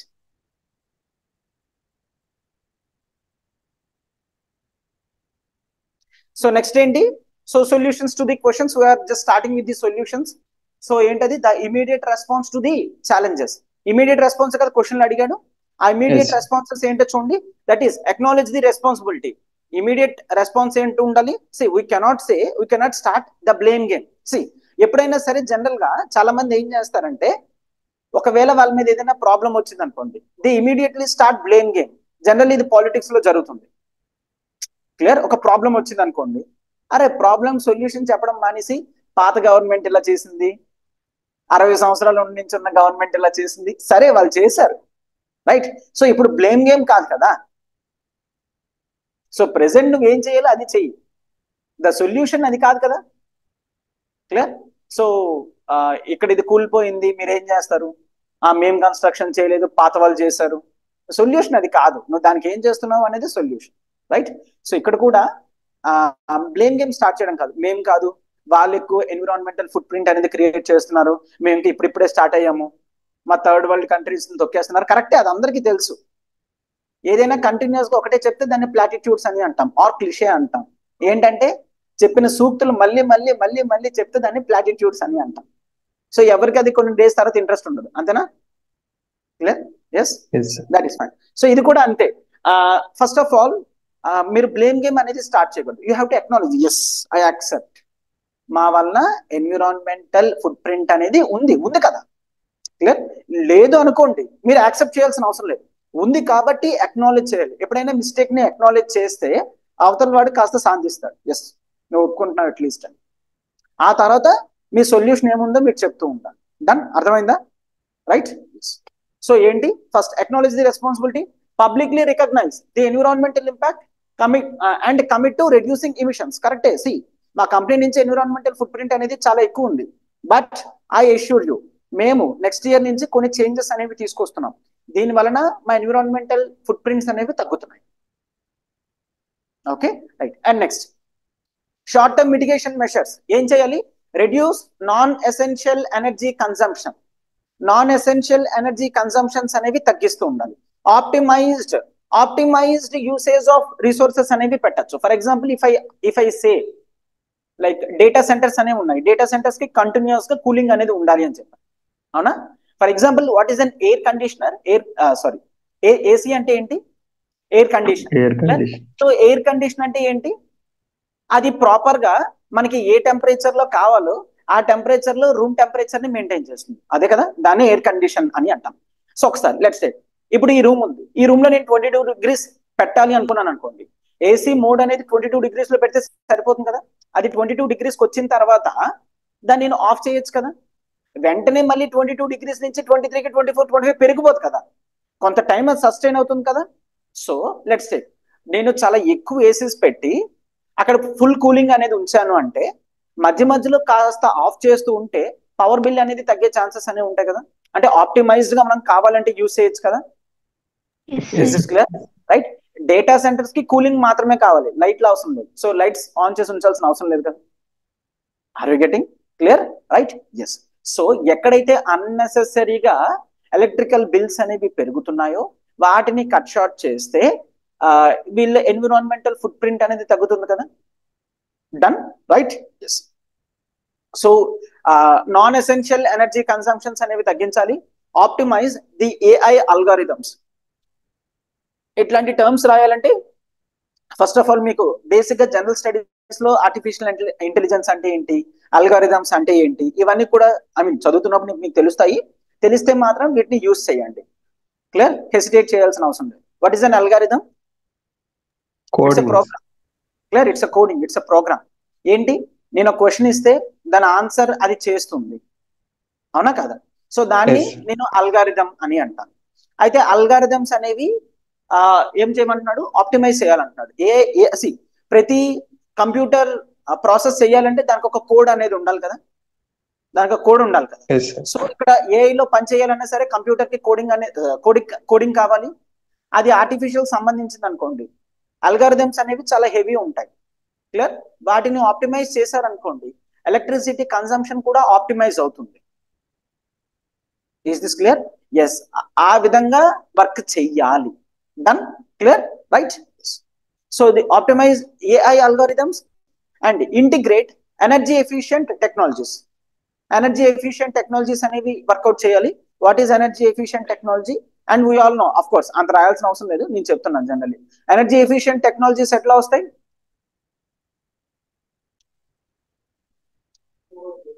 అంటే జనరల్లీ ప్రతి మెటీరియల్ కూడా రెసిస్టెన్స్ అనేది ఉంటుంది పవర్ లో కూడా. క్లియర్? ఫర్ ఎగ్జాంపుల్ లోడ్ అనేది పవర్ ట్రాన్స్ఫర్ అవుతుంది అనుకోండి. సో ఎక్కడైతే స్టార్టింగ్ ప్లేస్ లో పవర్ అనేది మనకు ట్రాన్స్మిట్ చేస్తున్నారో జనరేషన్ దగ్గర నుంచి హౌస్ లో యూజ్ చేసే కన్సంప్షన్ దాకా మధ్యలో కొంత లాస్ ఆఫ్ ఎనర్జీ జరుగుతుంది కదా. ఓకేనా? క్లియర్? అది మీరు ఎకానమీలో కూడా చదువుతారు, దట్ ఈస్ ఫైన్. ఇక్కడ నేను చెప్తున్నాను, ఎక్కడైతే ఎలక్ట్రిసిటీ ప్రొడక్షన్ అవుతుందో అక్కడ లెట్స్ టేక్ ఒక 10 units పంపించారు అనుకోండి మన ఇంటికి. మన ఇంటికి వచ్చేసరికి అది 9 units మాత్రమే ఉంటుంది. So what about that 1 unit? ఆ 1 unit అనేది లాస్ అవుతుంది అన్నమాట. ఎందుకు? Because of resistance. ఇప్పుడు ఎఫిషియంట్ టెక్నాలజీస్ యూజ్ చేయడం వల్ల ఏం చేస్తారంటే 1 unit లాస్ అయ్యే చోట 1/2 unit మాత్రమే లాస్ అయ్యింది అనుకోండి, 1/2 unit బెనిఫిట్ అయినట్టే కదా. ఎన్విరాన్మెంటల్ ఫుట్ ప్రింట్ తగ్గుతుంది కదా. అర్థమవుతుందా? Clear? Yes. So there could be various efficient technologies. వాటిని యూటిలైజ్ చేస్తే మనకి పవర్ బిల్ అనేది తగ్గుతుంది. For example, what is the difference between 3-star AC and 5-star AC? Right. General గా 3-star ఏదైతే ఉంటుందో ప్రైస్ తక్కువ ఉంటుంది. Clear? AC price initial capital cost అనేది 3-star ఏసీకి తక్కువ ఉంటుంది, 5-star ఏసీకి ఎక్కువ ఉంటుంది. బట్ రిజల్ట్ ఏంటి అంటే 3-star ఏసీ యొక్క పవర్ బిల్ ఎక్కువ వస్తుంది, 5-star ఏసీ యొక్క పవర్ బిల్ అనేది కాస్త తక్కువ వస్తుంది. That is sure. క్లియర్? అంటే దాన్ని ఎవరు మోసం చేయడానికి ఏం లేదు. ఏసీ తయారు చేస్తున్నప్పుడు దానికి ఒక లేబుల్ అంటించి ఉంటుంది ఖచ్చితంగా ప్రతి ఏసీ మీద. దీన్ని స్టార్ రేటింగ్ ఎంత, ఇది ఇయర్లీ ఎన్ని యూనిట్స్ కన్సంప్షన్ చేస్తుంది అని. Is this clear? రైట్? అది అన్ని యూనిట్సే కన్సంప్షన్ చేస్తుంది, ఎక్కువేం చేయదు. Is this clear? Right? Yes. So ఇప్పుడు ఎనర్జీ ఎఫిషియెంట్ టెక్నాలజీస్ దగ్గర నేను ఏం చెప్తాను, కంపెనీస్ కి కంటిన్యూస్ గా ఏసీ అనేది ఉండాలి. కంటిన్యూస్ గా కావాలంటే వాళ్ళు ఏం వాడాలి? 3 స్టార్ ఏసీసా 5 స్టార్ ఏసీసా? 5 star. 5 star AC. డన్? క్లియర్? రైట్. సో ఇట్లాంటివన్నీ కూడా ఎనర్జీ ఎఫిషియెంట్, ఇవన్నీ కూడా షార్ట్ టర్మ్ మిటిగేషన్ మెషర్స్. అంటే కంపెనీ అది చేయాలి. ఎప్పుడైతే ప్రతి ఒక్కరు పాయింట్అవుట్ చేస్తున్నారో మనం వెతుక్కుంటూ ఉంటాం ఎక్కడ నేను మినిమైజ్ చేయాలి, ఎక్కడ మినిమైజ్ చేయాలి అని. ఓకేనా? Right. And next there is the engage stake holders, hold discussions with the investor, environmental regulators, employees to align sustainability goals. అంటే ఏంటి? ఒక ప్రాబ్లం అనేది వచ్చింది కంపెనీకి, కేవలం ప్రాబ్లం అనేది కంపెనీకి మాత్రమే కాదు కదా, ప్రతి ఒక్కరికి ఆ ప్రాబ్లం అనేది వచ్చింది. సో ప్రాపర్ సొల్యూషన్ ఎప్పుడు వస్తుందంటే అందరినీ కూర్చోబెట్టి చెప్పారనుకోండి, ప్రతి ఒక్కరికి కూడా ఎస్ ఎవరికి ఏ ప్రాబ్లం ఉంది అనేది చూసుకుంటూ బ్యాలెన్స్డ్ సొల్యూషన్ అనేది వస్తుంది. అవునా? గవర్నమెంట్ ఈజీగా చెప్తుంది నాకు అదంతా అనవసరం, నువ్వు ఎన్విరాన్మెంటల్ ఫుట్ ప్రింట్ తగ్గించాలి అని. సో ఎండ్ రిజల్ట్ ఏమవుతుంది? గవర్నమెంట్ అలా హార్ష్గా ఉందనుకోండి, ఇండియాలో అసలు ఇన్నోవేషన్ అనేది జరగదు. అవునా? సో ఏం కావాలి? ఎంగేజ్ స్టేక్ హోల్డర్స్ ఎంగేజ్ చేయాలి ఇమీడియట్ గానే. అండ్ కొన్ని ఇయర్స్ ప్రాఫిట్స్ తగ్గుతాయి కాబట్టి షేర్ హోల్డర్స్ ముందే చెప్తాం. క్లియర్? సో మీరు ఏదైతే ఇన్వెస్ట్ చేస్తారో దాని మీద కొంత ప్రాఫిట్స్ అనేవి కట్ చేసుకోవాలి మనందరం కూడా. చేసుకుంటే ఆ అమౌంట్స్ అనేవి రెన్యూబుల్ ఎనర్జీస్ మీద పెట్టచ్చు. ఇవన్నీ కూడా స్టేక్ హోల్డర్స్ ని ఎంగేజ్ చేసే చెప్పాలి. అర్థమైందా? Right? Yes. And next setup internal sustainability committee. These are some innovative ideas that you need to come on. Clear? Internal sustainability committee ఏంటి? Form a task force to explore green alternatives for data centres. Clear? అవునా? So data centres could be put in ఎక్కడ? Alaska, right? So Norway, Switzerland, Finland. Yes, sir. అవునా? So let's I'm just giving. ఏమో task force duty ఏంటి అది అక్కడ వాళ్ళు ఆలోచించాలి. For example Google ఉంది, హెడ్ ఆఫీస్ యుఎస్ లో ఉంది, వాళ్ళు ప్రత్యేకంగా మళ్ళా ఒక కోల్డ్ ఎన్విరాన్మెంట్ అనేది క్రియేట్ చేసి డేటా సెంటర్స్ అన్ని మెయింటైన్ చేసే బదులా వాళ్ళ డేటా సెంటర్ యూనిట్ ఆల్రెడీ మొత్తం మంచున్న ప్లేస్ లో పెట్టుకున్నారు అనుకోండి, అసలు ఫుట్ ప్రింట్ ఉండదు కదా. అంటే అది పాసిబిలిటీ అవుతుందో లేదో మనకు తెలియదు కాబట్టి టాస్క్ ఫోర్స్ అనేది క్రియేట్ చేస్తామని చెప్తాం. So what is the meaning of task force? ఎప్పుడైనా గుర్తుంచుకోండి, రేపొద్దున పోలీస్ ఆఫీసర్స్ కూడా టాస్క్ ఫోర్స్ అనేది పెడుతూ ఉంటారు. ఏంటి టాస్క్ ఫోర్స్ అంటే? టాస్క్ ఫోర్స్ అంటే వాటికి ఒక టాస్క్ ఇస్తారు, ఒక గ్రూప్ కమిటీ పెడతారు, వాటికి ఒక టాస్క్ ఇస్తారు. ఆ టాస్క్ ఫోర్స్ బాధ్యత ఏంటి? దాన్ని ఫుల్ఫిల్ చేయడం, అంతే. ఇక్కడ కూడా internal sustainability committee. So this is a task force. ఇది గ్రీనర్ ఆల్టర్నేటివ్స్ ని వెతకాలి. అర్థమైందా? గెటింగ్? Yes. సో మీకు స్టార్టింగ్ లో కొద్దిగా కష్టం అనిపిస్తుంది, బట్ కంటిన్యూస్ గా ఒక 2-3 కేస్ స్టడీస్ అనేవి చూస్తే మీరే ఇన్నోవేటివ్ గా రాయగలరు. The only thing that is required is మీరు ఆ సిఇఓ పొజిషన్ లో కూర్చొని ఆలోచిస్తే మాత్రమే ఈ పాయింట్స్ అనేవి వస్తాయి. క్లియర్? రైట్? ఇక్కడ అంతే కదా, ఇక్కడ ఏది సంథింగ్ అసలు కనీసం ఎక్స్పెక్ట్ చేయలేని సొల్యూషన్స్ ఏం లేవు కదా. మనం జనరల్ గా చేసేవే కదా, ఏ ప్రాబ్లమ్స్ వచ్చినా ఈ సొల్యూషన్స్ అనేవి మనం ఆలోచిస్తాం కదా. Right? Collaboration with the renewable energy firms. Okay, so immediately invest in renewable energy sources and energy efficient infrastructure. So second question ఏంటి? That is ethical issues involve. ఆ ఎథికల్ ఇష్యూస్ ఏంటి? Ecological ethics. The company must minimise harm to the environment while advancing Technology. Next social responsibility. The company should prevent ecological damage that effects future generations. Fair business practices, competing fairly while maintaining ethical environmental policy. సరిపోయిందా? And next accountability. Company is accountable for its carbon emissions and must take the corrective actions. Is this clear? Right? So ఇవి ethical ఇష్యూసే కదా. Right?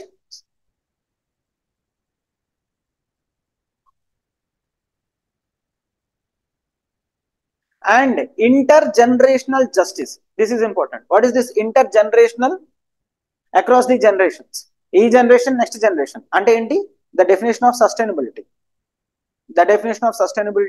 ఇంటర్జనరేషనల్ justice. Intergenerational justice అంటే ఏంటి? We have to ensure that future generations inherit a sustainable planet. Okay, so this is intergenerational justice.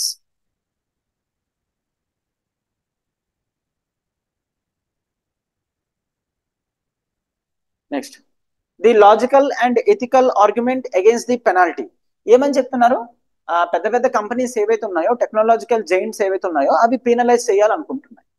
Okay, so పెద్ద companies అందరూ కలిపి fine అయ్యాలనుకుంటున్నారు, right? అంటే simply like foreign countries లో already, అంటే capitalist countries లో చాలా రిచ్ అయిన కంపెనీస్ ఉంటాయి. వాళ్ళేంటి, దే ఆర్ బ్లేమింగ్ అస్, నీ వల్ల ఎన్విరాన్మెంటల్ ఇంపాక్ట్ అనేది ఎక్కువ వస్తుంది, సో ఇమీడియట్ గా నువ్వు దీన్ని ఆపేయాలి. అవునా? Is this clear? Right. So అయితే అలాంటి టైంలో మనకంటూ కొన్ని లాజికల్ అండ్ ఎథికల్ ఆర్గ్యుమెంట్స్ అనేవి ఉండాలి. ఆర్గ్యుమెంట్స్ అనేవి అందరికీ ప్లీజింగ్ గా ఉండాలి అండ్ ఎథికల్ గా కూడా ఉండాలి, రైట్? సో మీకు అర్థమవుతుంది. For example let's take this is commitment to sustainability. ఏమని చెప్తాము? వాళ్ళు పెనలైజ్ చేయాలనుకున్నారు అనుకోండి, వీ హ్యావ్ టు ఆర్గ్యూ. నువ్వు ఎందుకు పెనలైజ్ చేస్తావు? We have already the commitment, 2030 కల్లా మేము నెట్ జీరో ఎమిషన్స్ అనేవి చేస్తాం. సో అంటే ఆ దిశగా మేము అడుగులు అనేవి ఆల్రెడీ వేస్తున్నాం. నువ్వు ప్రత్యేకంగా సెపరేట్ గా ఏం చేయాల్సిన అవసరం లేదు. Is this clear? So this is a logical argument, అవునా? And next, unrealistic expectations. ఒక్కసారి, AI advancement naturally require higher energy consumption. Immediate reductions are impractical. Okay, AI అనేది ఖచ్చితంగా కావాలి ఫ్యూచర్ లో, ప్రతి కంట్రీ కూడా ఉంది, మనం కూడా చేస్తాం. మనం చేస్తున్నప్పుడు వేరే వాళ్ళు బ్లేమ్ చేస్తూ we should not accept. See, అది మీకు కూడా తెలుసు కదా, ఏఐ అనేది పెరుగుతుందంటే ఖచ్చితంగా ఎనర్జీ డిమాండ్ అనేది పెరుగుతుంది. సో ఇమీడియట్ గా కట్ షార్ట్ చేయాలి అనేది లిటరల్లీ ఇంప్రాక్టికల్. అది is this clear? Right, fine. For example, see what happened Sri Lanka 2 years back, 3 years back? Recession. Right, good. So ఏమైంది? క్రైసిస్ ఏమొచ్చింది శ్రీలంకలో? That is regarding agriculture. Present usage of agriculture ఏదైతే ఉందో దాని వలన environmental impact అనేది ఎక్కువ ఉంది. So people suddenly turn towards the natural farming. ఏమైంది? ఇంప్రాక్టికల్. అది ఏంటి? సడన్ గా ఉన్న ఫలాన్ని అందరూ కూడా ఒకేసారి న్యాచురల్ ఫార్మింగ్ వైపు వెళ్ళిపోయారంటే ప్రొడక్షన్ అనేది డ్రాస్టిక్ గా తగ్గిపోతుంది. న్యాచురల్ ఫార్మింగ్ పద్ధతుల్లో ప్రొడక్షన్ అనేది తగ్గుతుంది. ఓకే, బట్ దానికి బదులుగా బెనిఫిట్ ఏమొస్తుందంటే సాయిల్ యొక్క కెపాసిటీ పెరుగుతుంది. లాంగ్ టర్మ్ లో సేమ్ ప్రొడక్షన్ అనేది మెయింటైన్ అవుతుంది. లాంగ్ టర్మ్ లో ప్రొడక్షన్ పెరుగుతుంది. బట్ ఇనీషియల్ గా ఫ్యూ ఇయర్స్ అయితే మాత్రం డ్రాప్ వస్తుంది. ఆ డ్రాప్ వస్తే అంటే ఒక ప్రాపర్ ప్లానింగ్ అనేది లేకపోవడం వల్ల గవర్నమెంట్ ప్రాపర్ గా అవన్నీ ట్రాన్సాక్షన్ చేయలేకపోయింది. అందరూ ఒకేసారి మార్చేశారు. అందరూ ఒకేసారి మార్చడం వల్ల ఏమైంది? ప్రొడక్షన్ అనేది తగ్గిపోయింది. That's an impractical approach. Okay, ఇక్కడ కూడా మనం అదే ఇస్తాం. అన్రియలిస్టిక్ ఎక్స్పెక్టేషన్స్ మీరు పెట్టుకోకండి. ఏఐ అనేది కావాలి. ఎలాంటి టైంలో నువ్వు పవర్ కట్ షార్ట్ చేసే ఎట్లా అవుతుంది? అది ఇంప్రాక్టికల్, అది అలా అవ్వదు. ఏం చేయాలి? మేము తగ్గిస్తాం. సడన్ గా మీరు ఆపేయమంటే అది అవ్వదు, మేము తగ్గించుకుంటూ వెళ్తాము, right? So this is also a logical argument. అర్థమైందా? Right, yes. And next, fair competition. Penalizing innovation unfairly affects the competitiveness, potentially leading to monopolistic control by the tech giants. Clear? So ఇది clear గా ఒక unfair practice అనేది చేస్తున్నారు tech Giants. ఒక fair competition అనేది మాకు ఇవ్వడం లేదు. ఇది లాజికల్ ఆర్గ్యుమెంటే కదా, రైట్? ఏదో ఇదేమి బ్లేమ్ గేమ్ కాదు కదా. And next, the active efforts in green initiatives. Right.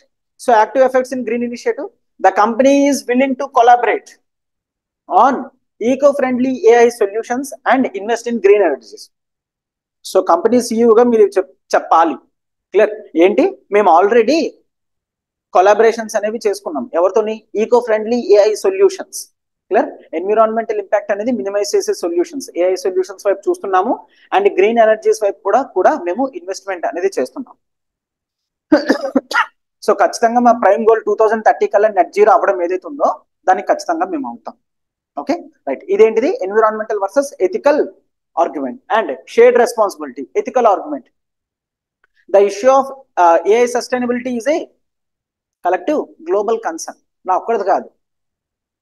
Okay, ఇది నా ఒక్కడిది కాదు, అందరూ కూడా దీనివల్ల ఇంపాక్ట్ అవుతున్నారు.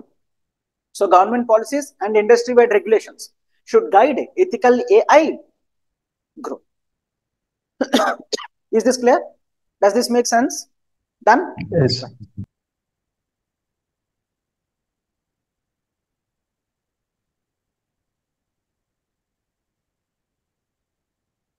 And measures to balance AI innovation and environmental footprint. This is the last question.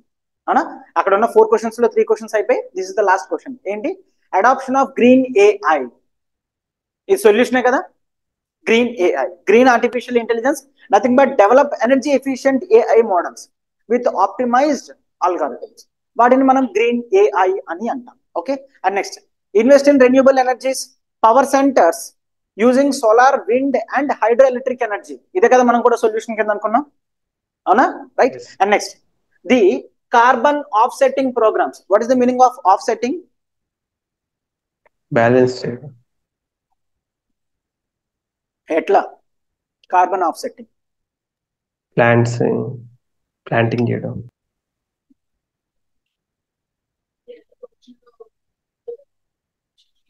Carbon sequestration వచ్చి దట్ ఈస్ ఫైన్ బట్ ఇక్కడ కార్బన్ ఆఫ్సెట్టింగ్ ప్రోగ్రామ్స్ అని అన్న వెంటనే ఏం చేస్తారంటే for example let's take so నాదొక ఏఐ కంపెనీ అవునా నేను ఇక్కడ ఏ విధంగా కూడా ఎన్విరాన్మెంటల్ ఫుట్ ప్రింట్ అనేది తగ్గించడానికి అవ్వట్లేదు అనుకోండి బట్ నా మీద రెస్పాన్సిబిలిటీ ఉంటుంది అవునా సో నేనేం చేస్తానంటే let's take there is a company ABC or let's take XYZ అనే కంపెనీ ఉంది ఈ కంపెనీ ఏంటి solar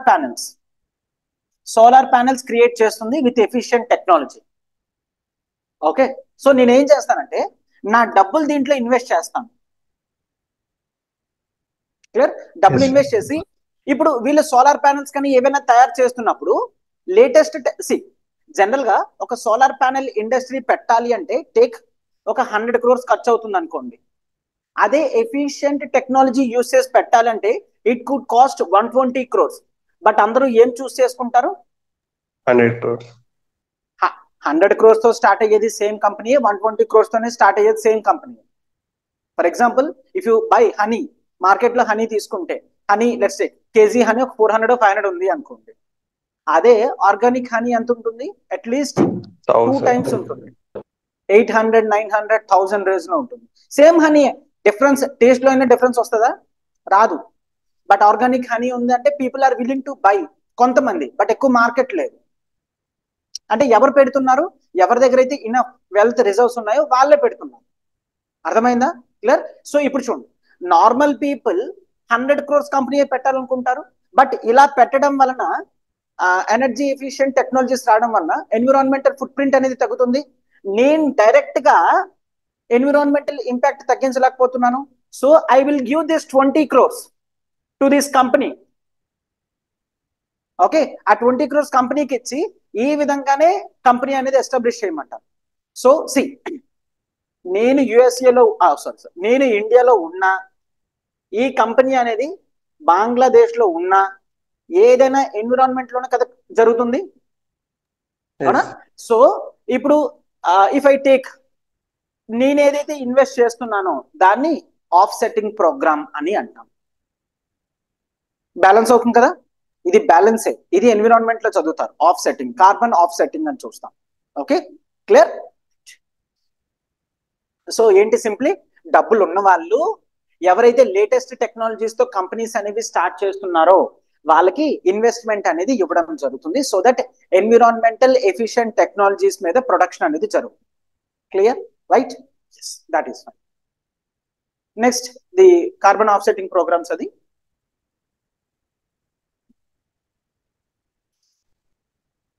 energy efficient infrastructure we have seen industry collaboration that is solution already chusam regulatory compliance and self regulation ensure AI development aligns with environmental laws while maintaining self imposed green policies మనకి మనం impose చేసుకోవాలి green policies అని right నా company green లోనే ఉండాలి green ఏ మాత్రమే ఉండాలి okay so self imposed policies అనేవి important next public awareness and transparency publish sustainability reports detailing environmental impact reduction measures okay so ఇది ఎప్పుడైతే పబ్లిక్ అవేర్నెస్ ప్రోగ్రామ్స్ తీసుకొస్తారో మీ కంపెనీ మీద కొంత నమ్మకం అనేది వస్తుంది పీపుల్ కూడా right and next, so this is the last thing, that is the conclusion. ఏదైతే చెప్పాం మనం లాస్ట్ లో కన్క్లూషన్. అయితే కన్క్లూషన్ మీరు పెట్టాల్సిన అవసరం లేదు. జస్ట్ మీకు ఇక్కడ క్లియర్ గా ఉండాలి అని చెప్పేసి నేను కన్క్లూషన్ అని టైప్ చేయించాను. Done, clear. మీరు ఎగ్జామ్ లో కన్క్లూషన్ రాయాల్సిన అవసరం లేదు. జస్ట్ సింప్లీ కన్క్లూషన్ పెడితే చాలు. Clear, right. దిస్ ఈస్ ఇక్కడ దాకా కన్క్లూషన్. లాస్ట్ లో కొటేషన్ ఆఫ్ మహాత్మా గాంధీ ఏంటి? That is earth provides enough to satisfy everyone's need but no one's greed. Clear? Yes. So yes, ఇది ప్రతి చోట ఉంటుంది. అన్ఫార్చునేట్లీ ప్రతి చోట ఉంటుంది. Clear, right. సో ఎర్త్ మీద కావాల్సినంత ఉంది, బట్ అవసరాలు తీర్చడానికి మాత్రం, ఏ ఒక్కరి గ్రీడ్ సాటిస్ఫై చేయడానికి అయితే సరిపోదు. Right? Yes. So this is the quotation that we end. సరిపోయిందా? కొటేషన్ సూటబుల్ గానే ఉందా? ఎందుకంటే this is related to environmental sustainability and usage of resources by one company. Right? So అందుకని ఇట్లా పెడతాం. Done, right. సో కన్క్లూషన్ లో ఏం రాస్తారు? ఏ సస్టైనబుల్ ఫ్యూచర్ రిక్వైర్స్, ఆప్టిమిస్టిక్ గా ఉండాలి కన్క్లూషన్ అనేది. చేస్తామో లేదో పక్కన పెడితే సొల్యూషన్ మాత్రం ఎస్. సో ఎస్, కన్క్లూషన్ కూడా పాజిటివ్ నోట్ లో వీలైనంత వరకు ఆప్టిమిస్టిక్ గానే ఉండాలి. That does not compromise ecological well being by integrating environmental responsibility with corporate strategy. Okay, clear? So ఇది ఉండాలి. That is the conclusion that you can add on. Done, అర్థమైందా? Is this clear? Right. So ఇది మీకు upload చేస్తారు class తర్వాత. ఇది మీరు చదవండి, ప్రిపేర్ అవ్వండి. అంటే ఏంటి, ఈ వర్డ్స్ కొన్ని ప్రాక్టీస్ చేయండి, ఫ్రేమ్ వర్క్ ఎలా మెయింటైన్ చేస్తున్నానో చూడండి. సో దట్ ఒక 2-3 కేస్ స్టడీస్ అనేవి నేను డీటెయిల్ గా డిస్కస్ చేసిన తర్వాత మనం క్లాస్ లో ప్రతిదీ ఇట్లా పాయింట్ టు పాయింట్ చూడాల్సిన అవసరం లేదు. Okay, clear? సో ఖచ్చితంగా స్టార్టింగ్ లో కొంత హ్యాండ్ హోల్డ్ అనేది కావాలి. So that's why I'm just providing the complete hand hold. Right? Yes. కొన్ని కేస్ స్టడీస్ తర్వాత ఇంకా దాని రిక్వైర్మెంట్ అనేది ఉండదు. బట్ ప్రతి కేస్ స్టడీ క్వశ్చన్ అనేది నేను ఇక్కడ చదువుతాను. సో మీరు థింక్ చేయగలరు, తర్వాత మీరు రాయగలరు. Clear? That is good. So any doubts online, offline?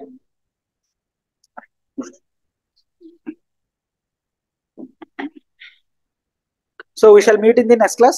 That's on Monday.